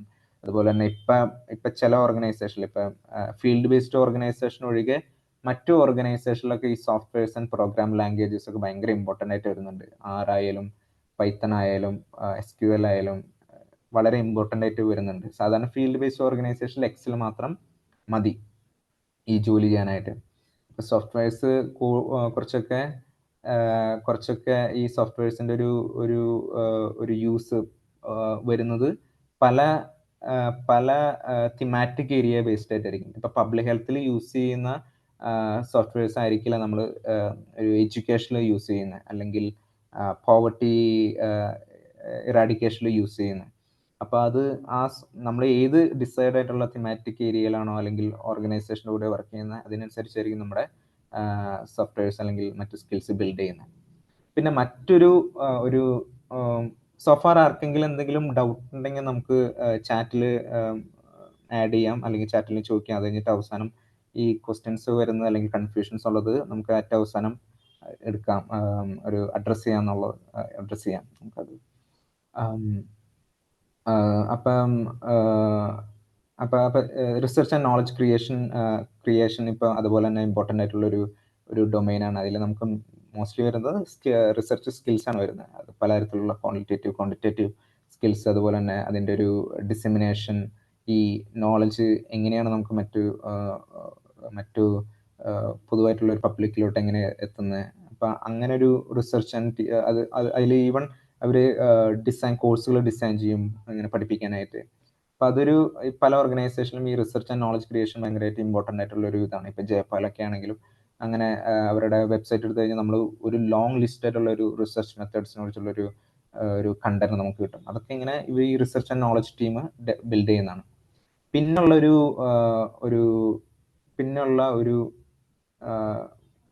ഒരു ജോബ് റോൾ എന്ന് പറഞ്ഞാൽ ഇമ്പാക്ട് കൺസൾട്ടിങ്. ഇപ്പം ബ്രിഡ്ജ് സ്പാൻ, അതുപോലെ തന്നെ FSG, ഇതിലൊക്കെ ഇമ്പാക്ട് കൺസൾട്ടിങ് വരുന്നുണ്ട്. പിന്നെ ഇമ്പാക്ട് ഇൻവെസ്റ്റിംഗ് ഫേംസ് ഉണ്ട്. അതൊരു ഇമ്പാക്ട് ഇൻവെസ്റ്റിംഗ് ഫേംസ് ഞാനതിൽ മറ്റേ സ്ലൈഡിൽ ആഡ് ചെയ്യാൻ മറന്നു. ഇമ്പാക്ട് ഇൻവെസ്റ്റിംഗിൽ നമ്മൾ സാധാരണ കാണുന്നത് വിൽഗ്രോ ഫൗണ്ടേഷൻ, അതുപോലെ തന്നെ സോഷ്യൽ ആൽഫ, ഇവരൊക്കെയാണ് ഇമ്പാക്ട് ഇൻവെസ്റ്റിംഗ് വരുന്നത്. ഇതിലെന്ന് പറഞ്ഞു കഴിഞ്ഞാൽ സാലറി ഹൈ ആണ്. ഇവരിൽ മെയിൻ ആയിട്ട് വരുന്ന സ്കിൽസ് എന്ന് പറഞ്ഞാൽ നമ്പർ ക്രഞ്ചിങ്, അതുപോലെ തന്നെ financial modelling, engaging with donors and investors. So basically ഞാൻ കണ്ടേക്കുന്നത് വെച്ച് കഴിഞ്ഞാൽ MBA പഠിച്ചവർ അല്ലെങ്കിൽ ഫിനാൻസിൽ കോറായിട്ട് സ്പെഷ്യലൈസേഷൻ ഉള്ളവരൊക്കെ ഈ ഇമ്പാക്ട് കൺസൾട്ടിങ് ആൻഡ് ഇമ്പാക്ട് ഇൻവെസ്റ്റിലോട്ട് വരുന്നുണ്ട്. ഒത്തിരി പേര് CA പഠിച്ചവരൊക്കെ കുറെ പേര് സോഷ്യൽ ആൽഫയിലും അതുപോലെ തന്നെ വിൽഗ്ര ഫൗണ്ടേഷനിലൊക്കെ വർക്ക് ചെയ്യുന്നുണ്ട്. അപ്പം ഇമ്പാക്ട് കൺസൾട്ടിങ്, ഇമ്പാക്ട് ഇൻവെസ്റ്റിംഗ്, ഇതിൻ്റെ ഒരു നമ്പർ ക്രഞ്ചിങ് ഒക്കെയാണ് ഇതിൻ്റെ മെയിൻ ആയിട്ട് വരുന്നത്. പിന്നെ ഇതിൻ്റെ ഒരു എക്സിറ്റ് ഓപ്പർച്യൂണിറ്റീസ് എന്ന് പറഞ്ഞാൽ കൂടുതലും സ്റ്റാർട്ടപ്സിലൊക്കെ സ്ട്രാറ്റജി നോക്കുക,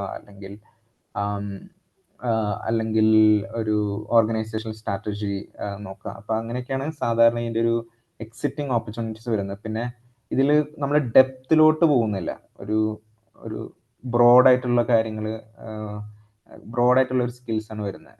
നല്ല രീതിയിൽ എങ്ങനെയാണ് നമുക്ക് ഇതിൻ്റെ വരുന്നത്. അപ്പം അങ്ങനെയൊക്കെയാണ് കുറച്ചും കൂടിയും ഇതിൻ്റെ ഒരു വരുന്നത്. പിന്നെ വരുന്നത് സപ്പോർട്ട് ഫങ്ഷൻസ് ആണ്. എല്ലാ ഓർഗനൈസേഷനിലും ഇപ്പം കമ്മ്യൂണിക്കേഷൻസ് ഉണ്ട്, HR ഉണ്ട്, ഓപ്പറേഷൻസ് ഉണ്ട്, അഡ്മിൻ ഉണ്ട്, ഫിനാൻസ് ഉണ്ട്. അപ്പം ഇതൊക്കെ ഒരു സാധാരണ നമ്മളിപ്പോൾ കമ്മ്യൂണിക്കേഷൻസ് ഡിഗ്രി എടുത്തവർ അല്ലെങ്കിൽ MBA പഠിച്ചവർ, അവരൊക്കെ ഇങ്ങനെ സാധാരണ ഈ ഓപ്പറേഷൻസ്, HR, കമ്മ്യൂണിക്കേഷൻസ്, ബ്രാൻഡിങ് ഇതിലൊക്കെ വരുന്നുണ്ട്. അപ്പം അതിൻ്റെ സ്കിൽസൊക്കെ കുറേയൊക്കെ ഫിനാൻസൊക്കെ നമുക്ക് കുറേയൊക്കെ അറിയാവുന്നതാണ്. അപ്പം അതിൻ്റെ ഞാൻ അധികം ഡീറ്റെയിൽ ആയിട്ട് പോകുന്നില്ല. ഇതൊക്കെ സാധാരണ കോമൺ ആയിട്ടുള്ള ഒരു സപ്പോർട്ട് ഫങ്ഷൻസ് ആണ്. അടുത്ത സ്ലൈഡ് ജസ്റ്റ്. പിന്നെ വരുന്നതാണ് ടെക്നിക്കൽ റിസോഴ്സ്. ടെക്നിക്കൽ റിസോഴ്സിൽ അല്ലെങ്കിൽ പ്രോജക്റ്റ് മാനേജ്മെന്റ്. ഇതിൽ വരുന്ന ഇതെന്ന് വെച്ച് കഴിഞ്ഞാൽ കുറച്ചും കൂടി ഗ്രാസ് റൂട്ടിൽ വർക്ക് ചെയ്യാൻ താല്പര്യമുള്ളവർക്ക് പറ്റിയൊരു ഇതാണ് technical resource plus project management. അപ്പം നമ്മൾ ഇപ്പം നമ്മൾ സ്പെഷ്യലൈസ്ഡ്, സാധാരണ ആൾക്കാർ സ്പെഷ്യലൈസ്ഡ് ആയിട്ടുള്ള ഡിഗ്രിക്ക് പോകും. പബ്ലിക് ഹെൽത്തിൽ ഒരു മാസ്റ്റേഴ്സ് ഡിഗ്രി, അല്ലെങ്കിൽ എഡ്യൂക്കേഷനിൽ ഒരു മാസ്റ്റേഴ്സ് ഡിഗ്രി, അഗ്രികൾച്ചറിൽ ഒരു മാസ്റ്റേഴ്സ് ഡിഗ്രി. അപ്പം അത്ര ആൾക്കാർക്ക് കുറച്ചും കൂടിയും ആ ടെക്നിക്കൽ നോളജും പിന്നെ അതുപോലെ തന്നെ ഗ്രാസ് റൂട്ടിൽ ഓരോ കമ്മ്യൂണിറ്റീസിൻ്റെ കൂടെ വർക്ക് ചെയ്ത് അങ്ങനെ സാധാരണ സ്റ്റെപ്പ് ബൈ സ്റ്റെപ്പാണ് അതിൻ്റെ ഒരു സ്കിൽസ് ബിൽഡ് ചെയ്യുന്നത്. ഇതിൻ്റെ ഇവർ പലപ്പോഴും കുറേ വർഷങ്ങൾ ഇതിൽ ഇൻവെസ്റ്റ് ചെയ്തിട്ടാണ് ഇതിൻ്റെ ഒരു കോറായിട്ടുള്ളൊരു എക്സ്പോഷർ അല്ലെങ്കിൽ എക്സ്പീരിയൻസ് ഒക്കെ ബിൽഡ് ചെയ്യുന്നത്. പിന്നെ വരുന്നതാണ് സോഷ്യൽ എൻ്റർപ്രണർഷിപ്പ് അല്ലെങ്കിൽ സോഷ്യൽ എൻ്റർപ്രൈസസ്. ഇതിൽ സാധാരണ ഇപ്പം നമ്മളിപ്പോൾ ആർക്കെങ്കിലും ഒരു NGO തുടങ്ങണം, അല്ലെങ്കിൽ ഒരു ഫേം തുടങ്ങണം. അപ്പം അതിന് ബേസിക്കലുള്ള ഒരു സോഷ്യൽ എൻ്റർപ്രണർഷിപ്പ് അതിൽ ബേസിക്കലി വരുന്നത് നമ്മളെങ്ങനെയാണ് ഒരു സൊല്യൂഷൻ, അല്ലെങ്കിൽ ഒരു പ്രശ്നത്തിൻ്റെ ഒരു പ്രോബ്ലത്തിൻ്റെ ഒരു സൊല്യൂഷൻ എങ്ങനെയാണ് നമ്മൾ കാണുന്നത്, അതിനെങ്ങനെയാണ് നമ്മൾ ഡിസൈൻ ചെയ്യുന്നത്, എങ്ങനെയാണ് നമ്മൾ എക്സിക്യൂട്ട് ചെയ്യുന്നത്, എങ്ങനെയാണ് ഒരു കമ്പനി ബിൽഡ് ചെയ്യുന്നത്, അതിൻ്റെ ബ്രാൻഡിങ്, മാർക്കറ്റിങ്, അതിൻ്റെ വിഷൻ, മിഷൻ, അതിൻ്റെ ടീമിനെ എങ്ങനെ ബിൽഡ് ചെയ്യണം, ഇതൊക്കെ അതിൽ ഇമ്പോർട്ടൻ്റ് ആയിട്ട് വരുന്ന കുറേ കാര്യങ്ങളാണ്. സാധാരണ ഓൺടർപ്രണർഷിപ്പ് പോലെ തന്നെ കോമൺ ആയിട്ടുള്ള ഒരു കാര്യമാണ് സോഷ്യൽ ഓൺടർപ്രണർഷിപ്പ് അല്ലെങ്കിൽ സോഷ്യൽ എൻ്റർപ്രൈസസ്. ഇതിൽ വേറൊരു കാര്യം കൂടി എന്ന് വെച്ച് കഴിഞ്ഞാൽ ഇപ്പം ഈ ഇമ്പാക്ട് ഇൻവെസ്റ്റിംഗ് ആയിട്ടുള്ള കമ്പനീസ് നമ്മൾ സാധാരണ profit plus social impact based ആയിട്ടുള്ള സോഷ്യൽ എൻ്റർപ്രൈസസിന് കുറേ അധികം ഇൻവെസ്റ്റ് ചെയ്യുന്നുണ്ട്. അപ്പം അത് പ്രൈവറ്റ് കമ്പനീസ് ആയിരിക്കും. പക്ഷെ അവരുടെ മെയിൻ ഉദ്ദേശം എന്ന് പറഞ്ഞു കഴിഞ്ഞാൽ അവരുടെ മെയിൻ ഉദ്ദേശം എന്ന് പറഞ്ഞു കഴിഞ്ഞാൽ ഒരു പ്രോഫിറ്റ് ആണ്, ഇമ്പാക്ട് പ്ലസ് പ്രോഫിറ്റ് എന്ന രീതിയിലാണ്. പിന്നെ എക്സൈറ്റിംഗ് ആയിട്ടുള്ള വേറൊരു ഓപ്പർച്യൂണിറ്റി എന്ന് പറഞ്ഞാൽ CSR ആണ്.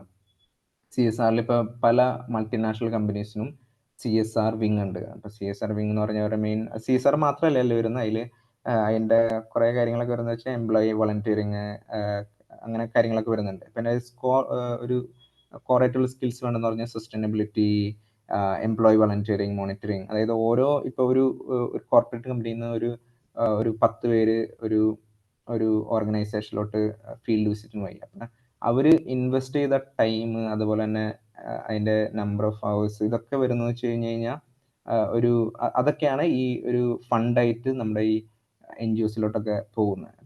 ഇപ്പോൾ കോർപ്പറേറ്റിൽ ഇവിടെ വർക്ക് ചെയ്തവരൊക്കെ അങ്ങനെ പല ഒരു എംപ്ലോയി വളണ്ടിയറിങ് ഭാഗമായിട്ട് ഇങ്ങനെ പലപ്പോഴും പോയിട്ടുണ്ടാവും. സാധാരണ HR ഒക്കെയാണ് അത് കോർഡിനേറ്റ് ചെയ്ത്, അല്ലെങ്കിൽ CSR പ്രൊഫഷണലാണ് സാധാരണ അത് കോർഡിനേറ്റ് ചെയ്ത് ചെയ്യുന്നത്. പിന്നെ വരുന്ന ഒരു ഡൊമൈനാണ് ഫണ്ട് റേസിങ് ആൻഡ് പാർട്ണർഷിപ്പ്. ഇതിൽ നമ്മൾ സാധാരണ കണ്ടേക്കുന്ന സെയിൽസ് അല്ലെങ്കിൽ അക്കൗണ്ട് മാനേജ്മെന്റ്, എങ്ങനെയാണ് റിലേഷൻഷിപ്പ് ബിൽഡ് ചെയ്യുക, ഫണ്ടേഴ്സ് ഒക്കെ ആയിട്ട് എങ്ങനെയാണ് ഒരു കമ്മ്യൂണിക്കേഷൻ നല്ല രീതിയിൽ കൊണ്ടുപോകുക, അത് ബേസ് ചെയ്തിട്ടാണ് ഈ ഫണ്ട് റേസിങ് ആൻഡ് പാർട്ണർഷിപ്സ് സാധാരണ വർക്ക് ചെയ്യുന്നത്. ഇതിൽ എഗെയിൻ വരുന്ന സ്കിൽസ് എന്ന് പറഞ്ഞു കഴിഞ്ഞാൽ ഈ മെൻഷൻ ചെയ്തേക്കുന്നതാണ്. എങ്ങനെയാണ് നമ്മളൊരു പിച്ച് ചെയ്യുന്നത്, നമ്മുടെ ഓർഗനൈസേഷൻ്റെ പ്രോജക്റ്റ് എങ്ങനെയാണ് പിച്ച് ചെയ്യുന്നത്, എങ്ങനെയാണ് നമ്മളത് അതിൻ്റെ ഒരു വാല്യൂ എങ്ങനെയാണ് നമ്മൾ അത് കമ്മ്യൂണിക്കേറ്റ് ചെയ്യുന്നത്, അതിനനുസരിച്ചാണ് നമുക്ക് ഫണ്ടും കാര്യങ്ങളൊക്കെ വരുന്നത്, അല്ലെങ്കിൽ പ്രോജക്റ്റ് പ്രപ്പോസലൊക്കെ ഇതിൻ്റെ ഒക്കെ ഒരു ഭയങ്കര ഇമ്പോർട്ടൻ്റ് ആയിട്ടുള്ള ഒരു മേഖലയാണ്, ഒരു സ്കില്ലാണ്. ജസ്റ്റിന് അടുത്ത സ്ലൈഡ്. പിന്നെ ചില ഒരു ട്രേഡ്സും, ഇതിപ്പോൾ ഞാൻ ഭയങ്കര കോറായിട്ടുള്ളൊരു സ്കിൽസും കാര്യങ്ങളൊക്കെയാണ് പറഞ്ഞത്. കാരണം ഒരു കരിയർ ശോഭിക്കണമെങ്കിൽ കോർ സ്കിൽസ് മാത്രം പോലെ ചില ക്വാളിറ്റീസും ചില ട്രേഡ്സ് ഒക്കെ ഉണ്ടാവണം. ഇതൊന്നും പെട്ടെന്ന് ഉണ്ടാവാനും ചാൻസ് ഇല്ല. കുറേയൊക്കെ നമ്മൾ ലോങ് റണ്ണിലാണ് ഇതൊക്കെ സ്റ്റെപ്പ് ബൈ സ്റ്റെപ്പ് ആയിട്ട് നമ്മൾ ബിൽഡ് ചെയ്യുന്നത്. ചിലർ വളരെ ഫാസ്റ്റായിട്ട് ലേൺ ചെയ്യുന്നവർ ഭയങ്കര ഫാസ്റ്റായിട്ട് തന്നെ അതിൻ്റെ ഒരു ക്വാളിറ്റീസ് അല്ലെങ്കിൽ സ്കിൽസ് ഒക്കെ ബിൽഡ് ചെയ്യും. ഇതിൽ വളരെ ഇമ്പോർട്ടൻ്റ് ആയിട്ട് വേണ്ട ഒരു കാര്യം എന്ന് വെച്ചാൽ എമ്പതിയാണ്. നമ്മൾ ഒരു കമ്മ്യൂണിറ്റീസ് ആയാലും അല്ലെങ്കിൽ ഒരു ഒരു ഒരു മറ്റുള്ളവരുടെ പ്രശ്നങ്ങളിൽ ഒരു കൺസേൺ ആയിട്ടുള്ളവർക്കാണ് കുറച്ചും കൂടിയും ഇതിൽ ശോഭിക്കാനായിട്ട് പറ്റുന്നത്. ഇപ്പം ഏത് ടൈപ്പ് ഓഫ് ഓർഗനൈസേഷനിൽ പോയാലും ഏത് ടൈപ്പ് ഓഫ് ജോബ് റോൾ എടുത്താലും അങ്ങനെ ഒരു എമ്പതി അല്ലെങ്കിൽ മറ്റുള്ളവരുടെ കാര്യത്തിൽ ഒരു കൺസേൺ അങ്ങനെയൊക്കെ ഉള്ളവർക്കാണ് കുറച്ചും കൂടിയും ശോഭിക്കാൻ പറ്റുള്ള ഒരു മേഖല. നമ്മളെക്കാളും കുറച്ചും കൂടിയും മുകളിൽ മറ്റുള്ളൊരു, അതായത് ഞാനെന്ന രീതിയിലൊന്നും ഒതുങ്ങിപ്പോവാതെ എനിക്ക് ചുറ്റും കമ്മ്യൂണിറ്റീസ് അല്ലെങ്കിൽ സൊസൈറ്റികളുണ്ട്, അതുപോലെ തന്നെ ആൾക്കാരുണ്ട്, മനുഷ്യരുണ്ട്. അങ്ങനെ ഒരു കൺസേൺ അല്ലെങ്കിൽ എമ്പതി ഉള്ളവർക്കാണ് കുറേയൊക്കെ ഇതിൽ ലോങ് ടൈമിൽ പിടിച്ചേക്കാൻ പറ്റുള്ളൂ. അല്ലെങ്കിൽ കുറച്ച് സമയമൊക്കെ നമുക്ക് പിടിച്ചേക്കാം, അത് കഴിഞ്ഞിട്ട് പിന്നെ നമ്മൾ അതിൻ്റെ ഒരു പ്രഷറിൽ നമ്മളങ്ങനെ ഒരു താന്നു പോകും. പിന്നെ ഇതിൽ വേറൊരു കാര്യം എന്ന് വെച്ച് കഴിഞ്ഞാൽ നമ്മളിപ്പോൾ മറ്റിതിനുമായി ഇതിൽ ഈ എല്ലാ ഓർഗനൈസേഷനും പല ബാക്ക്ഗ്രൗണ്ടിൽ നിന്നുള്ള ആൾക്കാരുണ്ട്, വിത്ത് പല ഒരു പെർസ്പെക്റ്റീവ്സ് ഉള്ള ആൾക്കാരുണ്ട്. അവരുടെ കൂടെയൊക്കെ എങ്ങനെയാണ് കൊളാബറേറ്റ് ആയിട്ട് വർക്ക് ചെയ്യേണ്ടത്, എങ്ങനെയാണ് അവരുടെ കൂടെയൊക്കെ ഒരു ടീം വർക്ക് ഭയങ്കരമായിട്ട് ഇമ്പോർട്ടൻ്റ് ആയിട്ട് വരുന്ന ഒരു കാര്യമാണ് ഇതിൽ.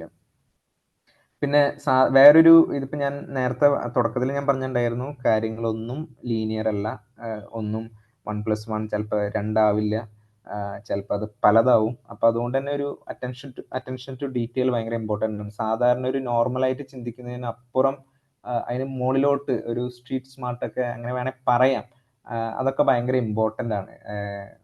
ചിലപ്പോൾ ചില ചെറിയ നമ്മൾ ചെറുതെന്ന് വിചാരിക്കുന്ന അല്ലെങ്കിൽ നമ്മളത് ഇമ്പോർട്ടൻ്റ് അല്ല എന്ന് കരുതുന്ന കാര്യങ്ങളൊക്കെ ആയിരിക്കും നമ്മുടെ പ്രോജക്റ്റ് അല്ലെങ്കിൽ നമ്മുടെ ഓർഗനൈസേഷനെ ബാധിക്കുന്നത്. അപ്പം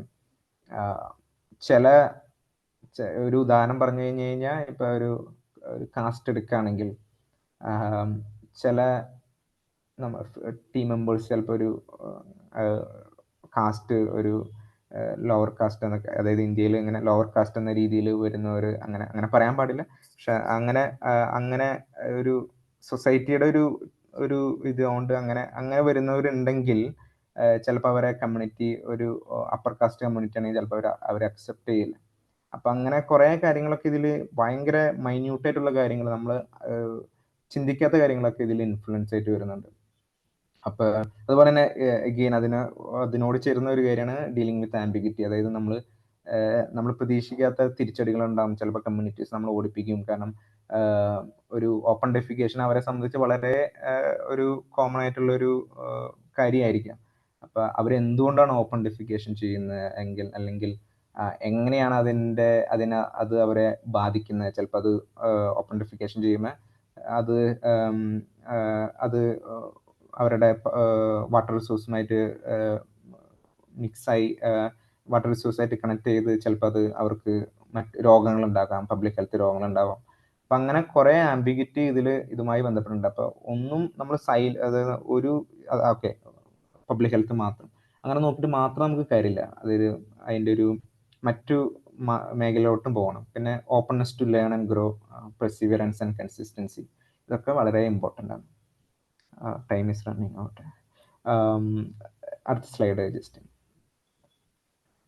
പിന്നെ നമുക്ക് ഹയർ എഡ്യൂക്കേഷന് സാധാരണ സോഷ്യൽ സെക്ടറിൽ ഇന്ത്യയിലുള്ളതെന്ന് പറഞ്ഞു കഴിഞ്ഞാൽ Indian school of development management ഒരു നല്ലതാണ്, അസീം റേഞ്ച് യൂണിവേഴ്സിറ്റി നല്ലതാണ്. ഇതെല്ലാ ലിസ്റ്റും ഞാൻ ഇട്ടിട്ടില്ല. സാധാരണ കുറച്ചും കൂടിയും പോപ്പുലർ ആയിട്ടുള്ള അല്ലെങ്കിൽ ഡിസൈഡ് ആയിട്ടുള്ള ഒരു കോളേജസിന്റെ പേര് മാത്രമാണ് ഞാൻ വെച്ചിരിക്കുന്നത്. പിന്നെ അവിടെ വരുന്ന Tata institute of social science, institute of rural management Anand, Xavier institute of social service, ഇതൊക്കെ സാധാരണ ഹയർ എഡ്യൂക്കേഷന് വേണ്ടിയിട്ട് ഇന്ത്യയിൽ പറ്റിയ കോളേജസ് ആണ്. പിന്നെ നല്ല ജോബ്സ് കിട്ടാൻ കൂടുതൽ സാധ്യതകളുള്ളതെന്ന് പറഞ്ഞാൽ ഡൽഹി, ബാംഗ്ലൂർ, മുംബൈ, ഇതൊക്കെയാണ് സാധാരണ കൂടുതൽ ജോബ് ഓപ്പർച്യൂണിറ്റീസ് ഉള്ളത്. പിന്നെ ഗ്രാസ് റൂട്ട് മേഖലയിൽ വർക്ക് ചെയ്യാനായിട്ട് ഓപ്പർച്യൂണിറ്റീസ് ഒത്തിരി ഉണ്ട്. അപ്പോൾ ഇത് രണ്ടാണ് മെയിനായിട്ട് വരുന്നത്. പിന്നെ ടയർ 2 ടയർ 3 സിറ്റികളിൽ സാധാരണ ഓപ്പർച്യൂണിറ്റീസ് കുറവാണ്. പക്ഷെ അത് ഓരോ സാധാരണ കണ്ടാക്കുന്ന ഒരു ട്രെൻഡ് ആണ് ഞാനിപ്പോൾ മെയിനായിട്ട് പറയുന്നത്. പിന്നെ അബ്രോഡ് ആണെങ്കിൽ university of Sussex, SOS, university of London, LSE, ഇതൊക്കെ പ്രീമിയർ ആയിട്ടുള്ള കോളേജസ് ആണ്. അതിൽ നമുക്ക് ബെസ്റ്റ് ലൊക്കേഷൻസ് വരുന്നത് വെച്ച് കഴിഞ്ഞാൽ ജോബ്സിന് വേണ്ടി വരുന്നത് London, Geneva, New York or Washington DC. അതിൻ്റെ ഒരു മെയിൻ കാരണം എന്ന് വെച്ച് കഴിഞ്ഞാൽ NGOs വരുന്നുണ്ട്, അതുപോലെ തന്നെ മൾട്ടിലാറ്ററൽ ബൈലാറ്ററൽ ഓർഗനൈസേഷൻസ് വരുന്നുണ്ട്. പിന്നെ അതുപോലെ തന്നെ പല ടൈപ്പ് ഓഫ് ഓർഗനൈസേഷൻ ഒരുമിച്ച് വരുന്നതാണ് ഇവിടെയൊക്കെ. അടുത്ത slide just. How to start. ഞാൻ ബ്രീഫായിട്ട് ഞാനത് പറയാം. പ്രൈവറ്റ് സെക്ടറിൽ നിന്ന് സോഷ്യൽ സെക്ടറിലോട്ട് സാധാരണ പോവാനായിട്ട് സാധാരണ ബ്രിഡ്ജ് പ്രോഗ്രാംസ് ആണ് നമ്മൾ ഉപയോഗിക്കുക. India leaders for social sector അല്ലെങ്കിൽ ഷോർട്ട് കോഴ്സസ്, IPU, ISTM എന്നൊക്കെയുള്ള ഷോർട്ട് കോഴ്സുകൾ നമുക്ക് ഉപയോഗിക്കാം. അല്ലെങ്കിൽ ഫെലോഷിപ്പ് ആയിട്ടുള്ള TFI, teach for India fellowship, അല്ലെങ്കിൽ ഗാന്ധി ഫെലോഷിപ്പ്, ഇന്ത്യ ഫെലോ, ഇതൊക്കെ ഒരു ബ്രിഡ്ജാണ്. പിന്നെ സാധാരണ പ്രൊഫഷണൽസിന് അവരുടെ ട്രാൻസ്ഫറബിൾ സ്കിൽസ് സോഷ്യൽ സെക്ടറിലോട്ട് കൊണ്ടുപോകാം. ഫോർ എക്സാമ്പിൾ സെയിൽസിൽ കുറേ വർഷം വർക്ക് ചെയ്തവർക്ക് വേണമെങ്കിൽ ഫണ്ട് റേസിംഗ് ആൻഡ് പാർട്ണർഷിപ്പിൽ വേണമെങ്കിൽ നന്നായിട്ട് ശോഭിക്കാൻ പറ്റും. അല്ലെങ്കിൽ ഡാറ്റയിൽ കുറേ വർഷം വർക്ക് ചെയ്തവർ എമിനിയിൽ വേണമെങ്കിൽ നമുക്ക് ശോഭിക്കാൻ പറ്റും. അങ്ങനെ ട്രാൻസ്ഫറബിൾ ആയിട്ടുള്ള സ്കിൽസ് നമുക്ക് കൊണ്ടുവരാനായിട്ട് എളുപ്പമാണ്. അല്ലെങ്കിൽ സാധാരണ മറ്റൊരു വഴി എന്ന് പറഞ്ഞാൽ മാസ്റ്റേഴ്സ് കോഴ്സ് പഠിക്കുക, തിയറിറ്റിക്കൽ അണ്ടർസ്റ്റാൻഡിങ്ങിന് വേണ്ടി. പിന്നെ തിയറിയും പ്രാക്ടീസും എപ്പോഴും ഒരുമിച്ച് പോകുന്നത് ആണ് നല്ലത്. എന്നിട്ട് തിയറി പഠിച്ചതിന് ശേഷം പ്രാക്ടീസ് വരുന്നത് നമ്മൾ വർക്ക് ചെയ്യുമ്പോഴാണ്. പിന്നെ ക്യാമ്പസ് ടു ഓർഗനൈസേഷൻ എന്ന് പറഞ്ഞു കഴിഞ്ഞാൽ സാധാരണ ചില അപ്രോച്ചസ് എന്ന് പറഞ്ഞാൽ directly reach out to funders of small organisations, അല്ലെങ്കിൽ TFI, ഗാന്ധി ഫെലോഷിപ്പ്, ഇതും ഉപയോഗിക്കാം. പിന്നെ വേറെ ഒരു ഇമ്പോർട്ടൻ്റ് ആയിട്ടുള്ള കാര്യം, use LinkedIn for networking and job search. It is very important. സാധാരണ പലരും ഇഗ്നോർ ചെയ്യുന്ന ഒരു കാര്യമാണ്, വളരെ ഇമ്പോർട്ടൻ്റ് ആണ്. പിന്നെ എപ്പോഴും look for opportunities to build skills. Because salary തുടക്കത്തിൽ നമ്മൾ അധികം ശ്രദ്ധിക്കാതിരിക്കുക, സാലറിയേക്കാൾ ഉപരി സ്കിൽസ് ബിൽഡ് ചെയ്യാനുള്ള ഒരു അവനെയാണ് നോക്കേണ്ടത്. കാരണം സ്കിൽസ് ബിൽഡ് ചെയ്താൽ automatically you will get the salary and growth. So അടുത്ത സ്ലൈഡ് ജസ്റ്റ്. പിന്നെ സാധാരണ ജോബ് സെർച്ച് സ്ട്രാറ്റജി എന്ന് പറഞ്ഞാൽ ഞാൻ വളരെ ക്രിട്ടിക്കൽ ആയിട്ടുള്ള പോയിന്റ്സ് ആണ് വെച്ചേക്കുന്നത്. ബാക്കിയുള്ള നിങ്ങൾക്ക് അറിയാവുന്നതാണ്. ഇപ്പോൾ റെസ്യൂമെ ആയാലും പോർട്ട്ഫോളിയോ ആയാലും, റെസ്യൂമെ എന്ന് ഉദ്ദേശിക്കുന്നത് വെച്ച് കഴിഞ്ഞാൽ നമുക്ക് കൂടുതൽ ആക്ഷൻ വേർഡ്സ് ഉപയോഗിക്കാം. നമ്മുടെ ഒരു ലെഡ്, കോർഡിനേറ്റഡ്, അങ്ങനെയായിട്ടുള്ള ആക്ഷൻ വേർഡ്സ് ഉപയോഗിക്കുക. കുറേയൊക്കെ എഴുതി വെക്കരുത് റെസ്യൂമേൽ. അതുപോലെ തന്നെ നമ്മൾ നമ്പേഴ്സ് ഒത്തിരി ഉപയോഗിക്കുക. എങ്ങനെയാണ് പല പ്രോജക്റ്റിൻ്റെയും ഒരു ഇമ്പാക്റ്റ് നമ്മൾ ക്രിയേറ്റ് ചെയ്ത് അതിൻ്റെ നമ്പേഴ്സൊക്കെ എങ്ങനെയാണ്. അപ്പം ഒരു ഉദാഹരണത്തിന് നിങ്ങളിപ്പോൾ ഒരു ക്ലാസ് എടുത്തിട്ടുണ്ടെങ്കിൽ എത്ര കുട്ടികൾക്ക് നിങ്ങൾ ക്ലാസ് എടുത്തു, അതിന് നമ്പർ ഇമ്പോർട്ടൻ്റ് ആണ്. പിന്നെ സാധാരണ ഒരു 1 പേജ് ഡിസൈറബിൾ ആയിട്ടുള്ളതാണ്, 1 പേജിൽ ഒതുങ്ങുന്നതാണ് സാധാരണ നല്ലത്. അപ്പോൾ ഭയങ്കര ഇമ്പോർട്ടൻ്റ് ആയിട്ടുള്ള നമ്മുടെ എക്സ്പീരിയൻസ് മാത്രം റെസ്യൂമേയിൽ ആഡ് ചെയ്യാം. പോർട്ട്ഫോളിയോ ഞാൻ ഉദ്ദേശിച്ചതെന്ന് വെച്ച് കഴിഞ്ഞാൽ കുറച്ചും കൂടി ഡാറ്റയിൽ വർക്ക് ചെയ്യുന്നവർ അല്ലെങ്കിൽ കമ്മ്യൂണിക്കേഷൻസിലൊക്കെ വർക്ക് ചെയ്യുന്നവർക്കാണ് ഞാൻ കുറച്ചും കൂടി പോർട്ട്ഫോളിയോ എന്ന രീതിയിൽ പറഞ്ഞേക്കുന്നത്. അപ്പോൾ ആ രീതിയിൽ നിങ്ങൾക്ക് നിങ്ങളുടേതായ രീതിയിൽ ഡിസൈൻ ചെയ്യാൻ പറ്റും നിങ്ങളുടെ വർക്കിൻ്റെ ക്വാളിറ്റി എങ്ങനെയാണെന്നുള്ളത്. പിന്നെ കവർ ലെറ്ററിൽ നമ്മൾ കൂടുതലും മെൻഷൻ ചെയ്യേണ്ടത് നമ്മുടെ ലൈഫ് എക്സ്പീരിയൻസിനെ കുറിച്ചാണ്. റെസ്യൂമിൽ പറയാത്ത കാര്യങ്ങൾ വേണം കവർ ലെറ്ററിൽ നമ്മൾ ഉപയോഗിക്കാനായിട്ട്. റെസ്യൂമെ കോപ്പി പേസ്റ്റ് ചെയ്യാനേ പാടില്ല. പിന്നെ അതുപോലെ തന്നെ നിങ്ങൾ ഒരു ഇൻഡിവിജ്വൽ എന്ന രീതിയിൽ നിങ്ങളുടെ ക്വാളിറ്റീസ് എന്തൊക്കെയാണ്, നിങ്ങളുടെ ഇൻറ്റൻഷൻ എന്തൊക്കെയാണ് ഓർഗനൈസേഷനിൽ വർക്ക് ചെയ്യാൻ, അതൊക്കെ ഭയങ്കര ക്ലിയർ ആയിട്ട് നമ്മൾ പറയണം ആ കവർ ലെറ്ററിൽ. Cover letter is an opportunity for you to add the things that you haven't done added in resume. പിന്നെ ഇൻ്റർവ്യൂവിൽ ജെന്യുവൻ ആയിരിക്കുക. Don't be shy about talking about your experiences and achievements. Salary നെഗോഷിയേഷന് വേണ്ടിയിട്ടും prepare ചെയ്യുക experience ഉള്ളവർ. അടുത്ത slide just. ഇത് കുറച്ച് ലിസ്റ്റ് ഓഫ് വെബ്സൈറ്റ്സ് ആണ് ജോബ് സെർച്ചിന് വേണ്ടിയിട്ടുള്ളത്. ഇത് എക്സോസ്റ്റീവ് അല്ല. ഇതിൽ മാക്സിമം ആയിട്ടുള്ള ഇമ്പോർട്ടൻ്റ് ആയിട്ടുള്ള വെബ്സൈറ്റുകളെ ഞാൻ ആഡ് ചെയ്തിട്ടുണ്ട്. നിങ്ങൾക്ക് ഫോട്ടോ എടുക്കുകയോ അല്ലെങ്കിൽ ഞാൻ ലെറ്റർ PPT ഷെയർ ചെയ്യാം. അടുത്ത സ്ലൈഡ് ജസ്റ്റ്. സോ മോസ്റ്റ്ലി ഇതൊക്കെയാണ് ഞാൻ മെയിനായിട്ട് പറയാനായിട്ട് ഉദ്ദേശിച്ചത്. എല്ലാം ബ്രീഫായിട്ട് ഞാൻ കവർ ചെയ്ത് പോയിട്ടുണ്ട്. സ്പെസിഫിക് ആയിട്ടുള്ള ക്വസ്റ്റ്യൻസ് ഉണ്ടെങ്കിൽ നമുക്കിപ്പോൾ ഇനിയുള്ള അടുത്ത ഫ്യൂ മിനിറ്റ്സ് നമുക്കത് അഡ്രസ്സ് ചെയ്യാം. അല്ലെങ്കിൽ you can always reach out to me. എപ്പോൾ ആണെങ്കിലും നിങ്ങൾക്ക് എൻ്റെ അടുത്ത് റീച്ച് ഔട്ട് ചെയ്യാം. അങ്ങനെ ഒരു എന്ത് ഡൗട്ട്സ് ആണെങ്കിലും ഹെൽപ്പ് ചെയ്യാൻ ഞാൻ റെഡിയാണ്. സോ പിന്നെ അതുപോലെ തന്നെ കരിയറിൻ്റെ ഒപ്പം തന്നെ മറ്റു കാര്യങ്ങളും ഹോളിസ്റ്റിക് ആയിട്ട് നമ്മൾ നോക്കേണ്ടതാണ്. ആസ് എൻ ഇൻഡിവിജ്വൽ നമ്മൾ മെയിനായിട്ട് കരിയർ ഗ്രോത്തിനൊപ്പം തന്നെ നമ്മുടെ ഒരു ഫിസിക്കൽ ഹെൽത്ത്, അതുപോലെ തന്നെ സോഷ്യോ ഇമോഷണൽ ഗ്രോത്ത്, പിന്നെ അതിനോടൊപ്പം തന്നെ പേഴ്സണൽ ഫിനാൻസ്, ഇതൊക്കെ ഇമ്പോർട്ടൻ്റ് ആയിട്ടുള്ള കാര്യങ്ങളാണ്. അപ്പോൾ അത് നെഗ്ലക്റ്റ് ചെയ്യാതെ കോളേജിൽ പഠിക്കുന്ന സമയത്ത് തന്നെ അത് ഇമ്പ്രൂവ് ചെയ്ത് കഴിഞ്ഞാൽ നമ്മുടെ upcoming years will be thanking U. So thank you so much for listening to me, and thank you for this opportunity, Mariam College.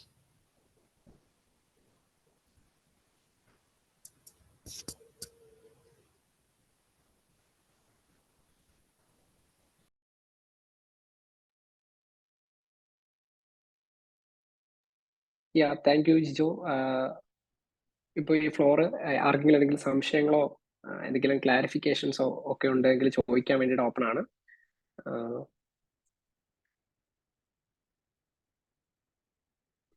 Jijo, ഞാനൊരു ഡൗട്ട് ചോദിക്കാനായിരുന്നേ.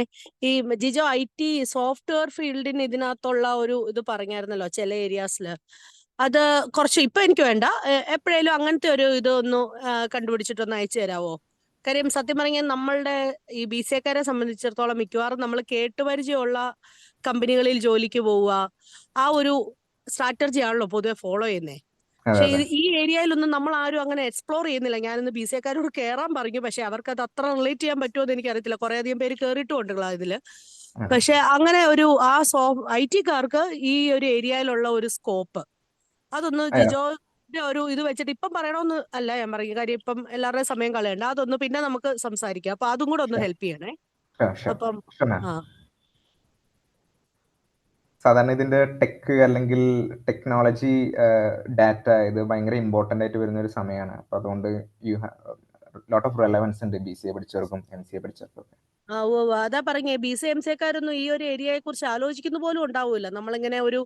നമ്മൾ പൊതുവെ ഇങ്ങനത്തെ ഇത് ഈവൻ NGOസിലോ ഇങ്ങനത്തെ ഒരു അങ്ങനത്തെ വർക്ക് ചെയ്യുന്ന എല്ലാം കൂടുതൽ ഈ സോഷ്യൽ വർക്കുകാർക്കുള്ള ഒരു ഏരിയ എന്നുള്ള ഒരു ഫീലാണല്ലോ ജനറലി വരിക. അപ്പൊ അതൊന്ന് എക്സ്പ്ലോർ ചെയ്യണമെന്നുണ്ട്. കാര്യം നമുക്ക് കുറച്ചുകൂടി ഇപ്പോഴത്തെ ഒരു IT മാത്രം ഫോക്കസ് ചെയ്യാതെ കുറച്ചൊരു ഇങ്ങനെ കമ്മിറ്റ്മെന്റ് ഉള്ളവർക്കാണ് ഇത് നല്ല ഇൻട്രസ്റ്റിംഗും ആയിരിക്കും. Thank you ma'am, thank you so much. Anyway very nice talk കേട്ടോ, ഭയങ്കര സന്തോഷം തോന്നി. Thank you ma'am, thank you so much. വേറെ ആർക്കെങ്കിലും എന്തെങ്കിലും സംശയങ്ങളോ ക്ലാരിഫിക്കേഷൻസോ എന്തെങ്കിലും ചോദിക്കാനുണ്ട് എങ്കിൽ ചോദിക്കാം.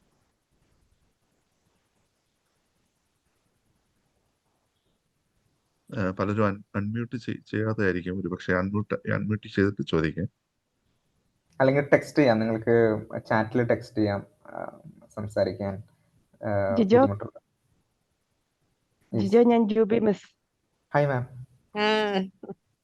Happy to see you. Thank you ma'am, thank you so much. Jijo ശരിക്കും നന്നായിട്ട് വളർന്നു എന്ന് പറഞ്ഞാൽ, ജിജോയെ ഇവിടെ കോളേജിൽ വന്നപ്പോഴത്തെ ജിജോയെ എനിക്കറിയാം. Now what you are speaking, actually that your hard work, ആ പേഷ്യൻസ് അവിടെ നിന്നെല്ലാം നിനക്ക് കിട്ടിയതാണ് നീ ഇപ്പം സംസാരിച്ചത്. അത് കാണുമ്പോൾ എനിക്ക് ഒത്തിരി അഭിമാനം തോന്നുന്നു. ഞാൻ അപ്രീഷിയേറ്റ് ചെയ്യുന്നു. ഇവിടെ കൊണ്ട് നിൽക്കില്ല എന്നറിയാം ജിജോ. കുറെ നാൾ കഴിഞ്ഞ് കഴിയുമ്പോൾ ജിജോയെ വലിയൊരു പൊസിഷനിൽ കാണാൻ ആഗ്രഹിക്കുന്നു. ജിജോ നിസ്സാരമായിട്ട് നിങ്ങളോട് ഇതെല്ലാം പോയിന്റ്സ് ഒക്കെ ഇങ്ങനെ പറഞ്ഞു പോയാലും ജിജോ പറയുന്ന മുഴുവൻ അവന്റെ എക്സ്പീരിയൻസിൽ നിന്നാന്നുള്ളത് എത്ര പേർക്ക് മനസ്സിലാകുന്നുള്ളത് എനിക്കറിയില്ല. പക്ഷേ it's actually very touching for me to hear you. Okay, anyway appreciate a lot Jijo. Thank you.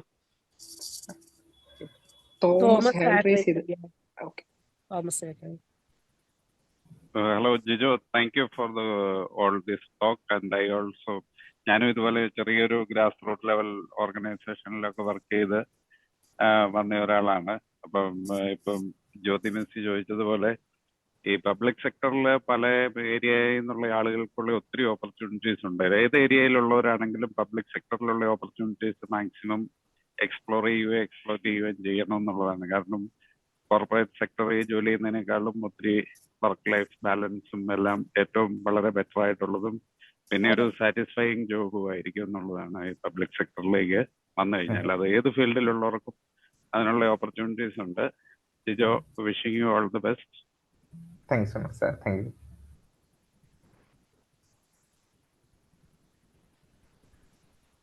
Jijo, ഞാനൊരു ചോദ്യം ചോദിച്ചോട്ടെ? Yes sir, yes sir, sure. So ഞാൻ നേരത്തെ ജിജോയോട് ചോദിച്ചാണ് for the benefit of all. Jijo ശരിക്കും +2 പഠിക്കണ സമയത്ത് തന്നെ ജിജോയ്ക്ക് ഇങ്ങനെ ഒരു NGO അല്ലെങ്കിൽ ഇങ്ങനത്തെ ഒരു സെക്ടറിലേക്ക് വരണം എന്ന് താല്പര്യം തോന്നി മരിയനിൽ ജോയിൻ ചെയ്യുക, അങ്ങനെ ഒരു കരിയർ ആണോ, അങ്ങനെ ഒരു കോഴ്സ് ജോയിൻ ചെയ്തിട്ട് വന്ന ഒരു ഇതാണോ, അതോ എങ്ങനെയായിരുന്നു ആ ഒരു +2 കഴിഞ്ഞിട്ട് ഇതിലേക്ക് വരുന്ന ഒരു ഇത്? അത് എന്നെ സംബന്ധിച്ച് ഞാൻ ജനിച്ചു വളർന്ന ഒരു സാഹചര്യങ്ങളിൽ ഞാൻ ഫോറസ്റ്റ് അല്ലെങ്കിൽ കാടിന്റെ അടുത്തൊക്കെ ആയിരുന്നു എൻ്റെ വീടും കാര്യങ്ങളൊക്കെ. ഒരു സാധാരണ ഒരു റൂറൽ കമ്മ്യൂണിറ്റീസിൽ ഞാനായിരുന്നു ഫസ്റ്റ് എൻ്റെ വീട്ടിൽ നിന്ന് ആദ്യമായിട്ട് +2 ഡിഗ്രി ഒക്കെ കംപ്ലീറ്റ് ചെയ്യുന്ന ഒരാൾ. അപ്പൊ ആ കുറെ എക്സ്പീരിയൻസ് ഒക്കെ എന്നെ ഭയങ്കരമായിട്ട് ഇൻഫ്ലുവൻസ് ചെയ്തിട്ടുണ്ടായിരുന്നു ചെറുപ്പം മുതലേ. അപ്പൊ ആ ഇൻഫ്ലുവൻസിൽ ഞാൻ നോക്കിയപ്പോൾ എനിക്ക് പഠിക്കാനായിട്ട് കുറച്ചും കൂടി എനിക്ക് താല്പര്യമുള്ളതിൽ പഠിക്കാനായിട്ടായിരുന്നു ഒരു ആഗ്രഹം ഉണ്ടായിരുന്നത്. വെറുതെ ഒരു BBA അല്ലെങ്കിൽ ഒരു മാത്സ് അങ്ങനെ എടുക്കാനായിട്ടൊരു ആഗ്രഹം ഉണ്ടായിരുന്നില്ല. അപ്പൊ BSW പഠിച്ചു. സൈക്കോളജിയും BSWയും സോഷ്യോളജി ആയിരുന്നു ഏറ്റവും താല്പര്യം ഉണ്ടായിരുന്നു. അതിൽ BSWയിൽ സീറ്റ് കിട്ടിയപ്പോൾ ഞാൻ അതിൽ ജോയിൻ ചെയ്തു. അത് കഴിഞ്ഞിട്ട് അത് പഠിക്കുന്ന സമയത്താണ് ഞാൻ മനസ്സിലാക്കി എനിക്ക് കുറച്ചും കൂടി ഒരു മാനേജ്മെന്റ് സ്കിൽസ് ഒക്കെ ബിൽഡ് ചെയ്യണം. കാരണം എന്ന് വെച്ച് കഴിഞ്ഞാൽ ഇവഞ്ച്വലി അതിൻ്റെ ഒരു ഇമ്പോർട്ടൻസ് വളരെയധികം ഉള്ളതാണ്. അപ്പൊ അതുകൊണ്ടാണ് ഞാൻ APU എനിക്ക് ഫുൾ സ്കോളർഷിപ്പ് ഉണ്ടായിരുന്നു MA ഡെവലപ്മെന്റ് പഠിക്കാനായിട്ട്. അപ്പൊ അത് മാറ്റി വെച്ചിട്ട് ഞാൻ ഇന്ത്യൻ സ്കൂൾ ഓഫ് ഡെവലപ്മെന്റ് മാനേജ്മെന്റിൽ PGP, അതൊരു 1 year MBA പോലത്തെ ഒരു കോഴ്സ്, അതായത് സോഷ്യൽ സെക്ടറിനും ഒരു മാനേജ്മെന്റ് സ്കിൽസിനെ ഒരുമിച്ച് കൊണ്ടുവരുന്ന ഒരു കോഴ്സ്. അപ്പൊ അത് പോയി അങ്ങനെ സ്കിൽസ് ബിൽഡ് ചെയ്ത് എൻ്റെ സ്ട്രെങ്ത് ഇമ്പ്രൂവ് ചെയ്യാനും വീക്ക്നെസ് റെഡ്യൂസ് അല്ലെങ്കിൽ അതിൻ്റെ ഒരു എഫക്റ്റ് കുറച്ചും കൂടി താഴ്ത്തി കൊണ്ടുവന്ന് അങ്ങനെ ആ രീതിയിലാണ് ഞാനത് പ്ലാൻ ചെയ്ത് കൊണ്ടുപോയത്.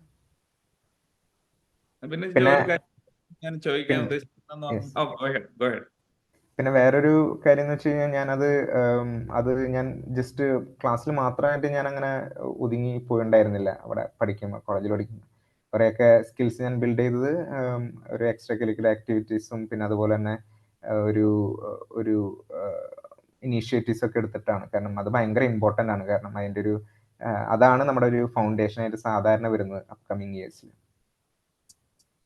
ഒരു കാര്യം കൂടി ഞാൻ ചോദിക്കാൻ എനിക്കറിയില്ല ജിജോ, അത് കോഴ്സ് ഈ സെഷനിൽ കവർ ചെയ്തെന്ന് പറഞ്ഞാൽ 1-2 സ്ലൈഡ് കഴിഞ്ഞപ്പോൾ എനിക്ക് ഇവിടെ കസ്റ്റമർ വന്നപ്പോൾ ഞാൻ അറ്റൻഡ് ചെയ്യേണ്ടി വന്നു. അതായത് ഇപ്പോൾ ഇവിടെ ഈ മരിയനിൽ ഇങ്ങനെ ഒരു കോഴ്സ് കഴിഞ്ഞേച്ച് ഇപ്പോൾ ഇതിനകത്ത് ഈ സ്കോപ്പ് കാണുന്ന ഫോർ പ്രോഫിറ്റ് ഓർഗനൈസേഷൻ അല്ല അതിന് അഡ്വൈസ് ചെയ്യുക അല്ലെങ്കിൽ അങ്ങനത്തെ ഒരു രീതിയിലുള്ള ഒരു ബിസിനസ് സ്റ്റാർട്ട് ചെയ്യുക, അങ്ങനത്തെ ഒരു NGO സെക്ടറിലേക്ക് ഇറങ്ങുന്ന ആൾക്കാർ ഏത് രീതിയിലുള്ള ഒരു കമ്പനിയിൽ ജോലി ചെയ്യുന്നതാണ് നല്ലത്? ഇപ്പോൾ ഫോർ പ്രോഫിറ്റ് അല്ലെങ്കിൽ ഇപ്പോൾ സോഷ്യൽ ഓണ്ടർപ്രണർഷിപ്പ്, ഇങ്ങനത്തെ കുറച്ച് ഫണ്ടിങ് ഒക്കെ നടക്കുന്ന ഏരിയ ഉണ്ടല്ലോ, അപ്പൊ അവിടാണ് കൂടുതൽ ഒരു ഫോക്കസ് കാണുന്നത്.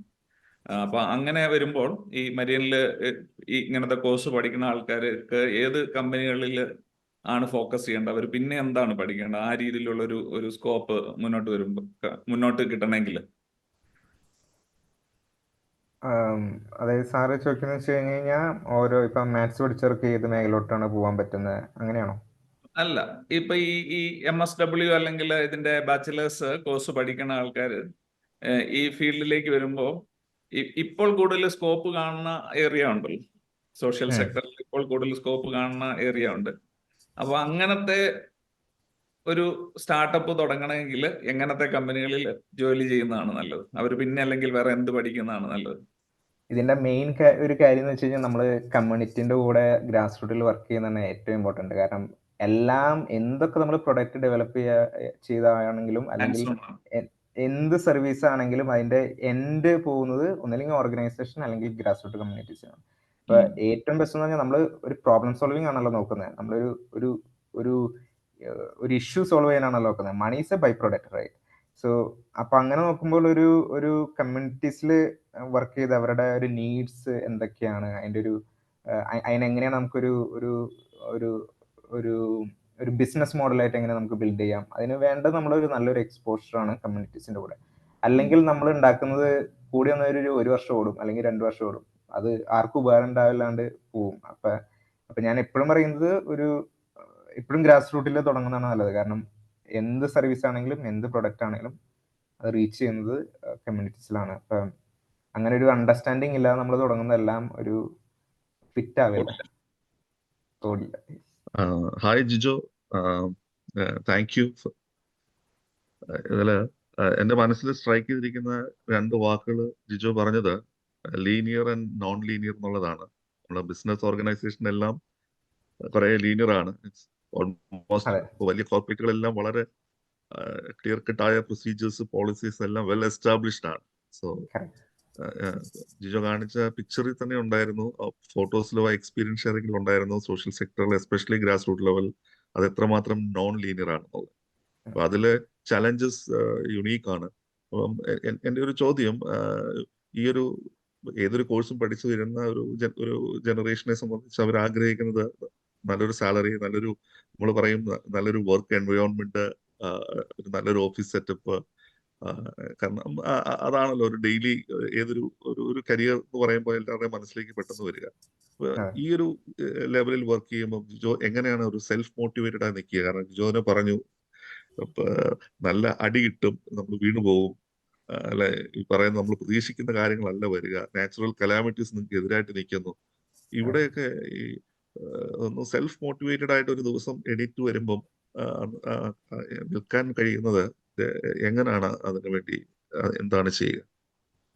സോ ഞാൻ എൻ്റെ അടുത്ത് അതിൻ്റെ ഒരു മെയിൻ ആയിട്ടുള്ളൊരു എന്ന് വെച്ച് കഴിഞ്ഞാൽ നമ്മുടെ ഒരു കോർ ആയിട്ടുള്ളൊരു മോട്ടിവേഷൻ എന്താണ് എന്നെ സംബന്ധിച്ച് ഞാൻ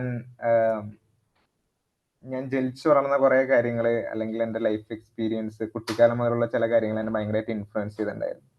അപ്പം എന്നെ സംബന്ധിച്ച് ഞാൻ ഭയങ്കര കണക്റ്റഡ് ആണ് റൂറൽ കമ്മ്യൂണിറ്റീസ് അല്ലെങ്കിൽ ട്രൈബൽ കമ്മ്യൂണിറ്റീസിൻ്റെ ഇടയിൽ ഞാൻ ഡയറക്റ്റ്ലി കണക്റ്റഡ് ആണ്. അപ്പോൾ ഓട്ടോമാറ്റിക്കലി എന്തൊക്കെയാണെങ്കിലും ഞാൻ സാധാരണ ഫീൽഡ് വർക്കിനൊക്കെ നമ്മൾ പോകുന്നത് വെച്ച് കഴിഞ്ഞാൽ രാവിലെ 5 മണിക്ക് എഴുന്നേക്കും. രാവിലെ 5 മണിക്ക് എഴുന്നേറ്റ് പല്ലേച്ച് പെട്ടെന്ന് ഒരു 5:30 ആകുമ്പോൾ ഫീൽഡിന് പോകും. കാരണം രാവിലെയാണ് കമ്മ്യൂണിറ്റീസ് വീട്ടിലുണ്ടാവുക. ഒരു ബിറ്റ്വീൻ 5:30 മുതൽ 8:30 വരെയുള്ള സമയത്താണ് കമ്മ്യൂണിറ്റീസ് അവരുടെ വീട്ടിലുണ്ടാവുക. പിന്നെ അവർ വരുന്നതെന്ന് വെച്ച് കഴിഞ്ഞാൽ രാത്രി അവർ അവരുടെ നെൽപ്പാടത്തൊക്കെ പോയി പണിയൊക്കെ എടുത്ത് അവസാനം വൈകിട്ട് ഒരു 6:30 ആകുമ്പോഴാണ് അവർ തിരിച്ചു വരുന്നത്. അപ്പം എൻ്റെ ഫീൽഡ് വർക്ക് ടൈമിംഗ് എന്ന് പറഞ്ഞാൽ ഈ 5 മണിയും അതുപോലെ തന്നെ 8 മണി, രാവിലെ 8 മണി, 5 മണി, രാവിലെ 5 മണി മുതൽ രാവിലെ 8 മണി വരെ, അല്ലെങ്കിൽ രാത്രി 6 മണി മുതൽ രാത്രി 8 മണി വരെ. അപ്പൊ ഇത് അങ്ങനെയൊക്കെ ആ ഒരു സമയങ്ങളിലൊക്കെ എഴുന്നേറ്റ് പോയി ആ പണി എടുക്കാനായിട്ട് നമ്മൾ വരുന്ന മോട്ടിവേഷൻ നമ്മളത് റിലേറ്റ് ചെയ്യുന്നുണ്ടോ കമ്മ്യൂണിറ്റീസിൻ്റെ കൂടെ.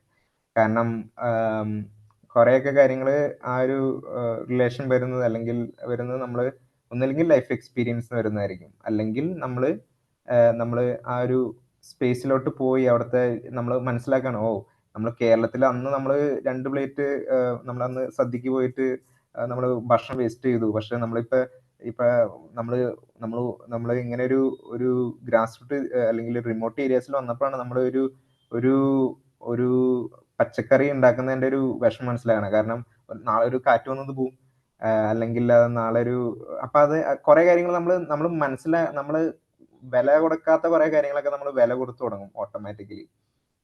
നമ്മുടെ ലൈഫിലുള്ള കുറെ ബ്ലെസ്സിങ്സ് നമ്മൾ അറിയാണ്ട് നമ്മൾ ഇഗ്നോർ ചെയ്ത് പോകാറുണ്ട്. നമ്മളൊരു കംഫർട്ട് സോണിൽ ഇരിക്കുമ്പോൾ, അല്ലെങ്കിൽ നമ്മളൊരു പ്രിവിലേജ്ഡ് ആയിട്ടുള്ള ഒരു സ്പേസിൽ ഇരിക്കുമ്പോൾ നമ്മുടെ അതുകൊണ്ടാണ് എനിക്ക് ഒറീസയിലെ ആൾക്കാരെ ഒത്തിരി ഇഷ്ടമുള്ളത്. കാരണം അവര് at the end of the day they are happy about the small things that are there in their life. അത് കൊയ്തെടുത്ത കുറച്ച് നെല്ലായിരിക്കാം, അല്ലെങ്കിൽ വിളഞ്ഞ കുറച്ച് പച്ചക്കറികളായിരിക്കാം, അവരതിൽ ഹാപ്പിയാണ്. അല്ലെങ്കിൽ മീൻ പിടിക്കാൻ പറ്റുള്ള കുറച്ച് മീനായിരിക്കാം, അല്ലെങ്കിൽ ഒരു ചെറിയൊരു കൂരയായിരിക്കാം അവർക്ക് വലിയ താല്പര്യമായിട്ട്, അല്ലെങ്കിൽ അവരുടെ ഒരു ഇതായിട്ടുള്ളത്. അപ്പൊ ആ കാര്യങ്ങളൊക്കെ നമ്മൾ കാണുമ്പോൾ നമ്മുടെ ബേസിക്കലി ഞാൻ ഭയങ്കര ഇമോഷണലായിട്ട് സംസാരിക്കുന്നത്, പക്ഷെ ഇത് നമ്മൾ നെഗ്ലക്ട് ചെയ്യുന്ന കുറെ കാര്യങ്ങളൊക്കെ നമ്മൾ അപ്രീഷിയേറ്റ് ചെയ്യാൻ തുടങ്ങും. ബേസിക് ആയിട്ടുള്ള ഒരു വൈഫൈ ഒന്നും ഇല്ലാത്ത സ്ഥലത്ത് ഞാൻ ഒറീസയിൽ വർക്ക് ചെയ്യുമ്പോൾ നമ്മൾ ബാംഗ്ലൂർക്ക് വരുമ്പോൾ വൈഫൈ കിട്ടുന്നുണ്ടല്ലോ, അല്ലെങ്കിൽ പൈപ്പ് തുറന്ന വെള്ളം വരുന്നുണ്ട്, അല്ലെങ്കിൽ കഴിക്കാൻ ആവശ്യത്തിന് ഭക്ഷണം ഉണ്ട്. അപ്പൊ അങ്ങനെ ബേസിക് ആയിട്ടുള്ള കുറെ കാര്യങ്ങൾ നമ്മളതിനൊരു അപ്രീഷിയേറ്റ് ചെയ്യാനും, അതുപോലെ തന്നെ നമ്മുടെ ലൈഫ് എക്സ്പീരിയൻസ് നമ്മൾ കമ്മ്യൂണിറ്റീസ് ആയിട്ട് കണക്ട് ചെയ്യുന്നതുകൊണ്ട് തന്നെ അവരിൽ നിന്ന് കിട്ടുന്ന ഒരു സ്നേഹവും, അതുപോലെ തന്നെ അവരിൽ നിന്ന് കിട്ടുന്ന ഒരു വാംത്തൊക്കെ ഉണ്ട്. അതായത് നമ്മള് ഇപ്പൊ ഇവിടെ ബന്ധങ്ങൾ കുറെ ഇമ്പോർട്ടൻ്റ് ആയിട്ടുള്ളതാണ്. അതുകൊണ്ടാണ് അവർ ഒരു കൂട്ടായ്മയായിട്ട്, അല്ലെങ്കിൽ പ്രശ്നങ്ങളുണ്ട്, പക്ഷെ പ്രശ്നങ്ങളില്ല എന്നല്ല ഞാൻ പറയുന്നത്, ഒരു കൂട്ടായ്മയായിട്ട് അവർ മുന്നോട്ട് പോകുന്നതിൻ്റെ ഒരു കാരണം അവർ ബന്ധങ്ങൾക്ക് ഒത്തിരി വില കൊടുക്കുന്നതുകൊണ്ടാണ്. അപ്പൊ അവരും അവരുടെ ഒരു മെമ്പറായിട്ട്, അല്ലെങ്കിൽ അവരുടേതായിട്ട് ഒരാളായിട്ട് കണക്കാക്കാൻ തുടങ്ങും. നമുക്ക് നമ്മളെ ഒരു സ്നേഹവും റെസ്പെക്റ്റും ഒക്കെ ഭയങ്കരമായിട്ട് ഉള്ളൊരു ഇതാണ്. അതിനൊരു പ്രൈസ് ഇടാനോ അല്ലെങ്കിൽ അതിനൊരു അളക്കാൻ നമുക്ക് സാധാരണ എനിക്ക് പറ്റിയിട്ടില്ല. അങ്ങനെ ഒരു മെഷർ ചെയ്യാനായിട്ട് സാധാരണ പറ്റാത്ത കുറെ കാര്യങ്ങളൊക്കെ ഉണ്ട്. നമ്മുടെ പെർസ്പെക്റ്റീവ്സ് ചേഞ്ച് ചെയ്യുന്നു, നമ്മള് ബന്ധങ്ങള്, അവര് തരുന്ന സ്നേഹം, റെസ്പെക്ട്, അതൊക്കെ നമ്മൾ എപ്പോഴും മോട്ടിവേറ്റഡ് ആയിട്ട് നിൽക്കാനായിട്ട് സഹായിക്കുന്ന കുറെ കാര്യങ്ങളാണ്. അതും മോട്ടിവേറ്റ് മാത്രമല്ല, ഇതിനെക്കുറിച്ച് പഠിക്കാനും അതുപോലെ തന്നെ വളരാനും നമ്മളെ എപ്പോഴും ഇൻസ്പയർ ചെയ്തുകൊണ്ടിരിക്കും. അപ്പൊ നമ്മളെപ്പോഴും അങ്ങനെ ഒരു കോൺസ്റ്റന്റ് ആയിട്ടുള്ള ഒരു ജേണിയിൽ നമ്മൾ പോകുമ്പോൾ നമ്മുടെ ഗ്രോത്ത് പുറകോട്ടല്ല വരും, നമ്മൾ ഗ്രോത്ത് മുന്നോട്ടാണ് പോയിക്കൊണ്ടിരിക്കുന്നത്. That's something very nice. Thank you Jijo, that's great actually. ജിയോയുടെ മുഖത്ത് തന്നെ എനിക്ക് ഉള്ള ഉത്തരം മുഴുവൻ കാണാൻ കഴിയുന്നുണ്ട്. So I know why you are committed. Thank you. Thank you sir. Any more questions? എന്തെങ്കിലും ഉണ്ടോ? ജസ്റ്റിൻ? ആർക്കെങ്കിലും എന്തെങ്കിലും സംശയങ്ങൾ കൂടി ചോദിക്കാനുണ്ടെങ്കിൽ ചോദിക്കാം.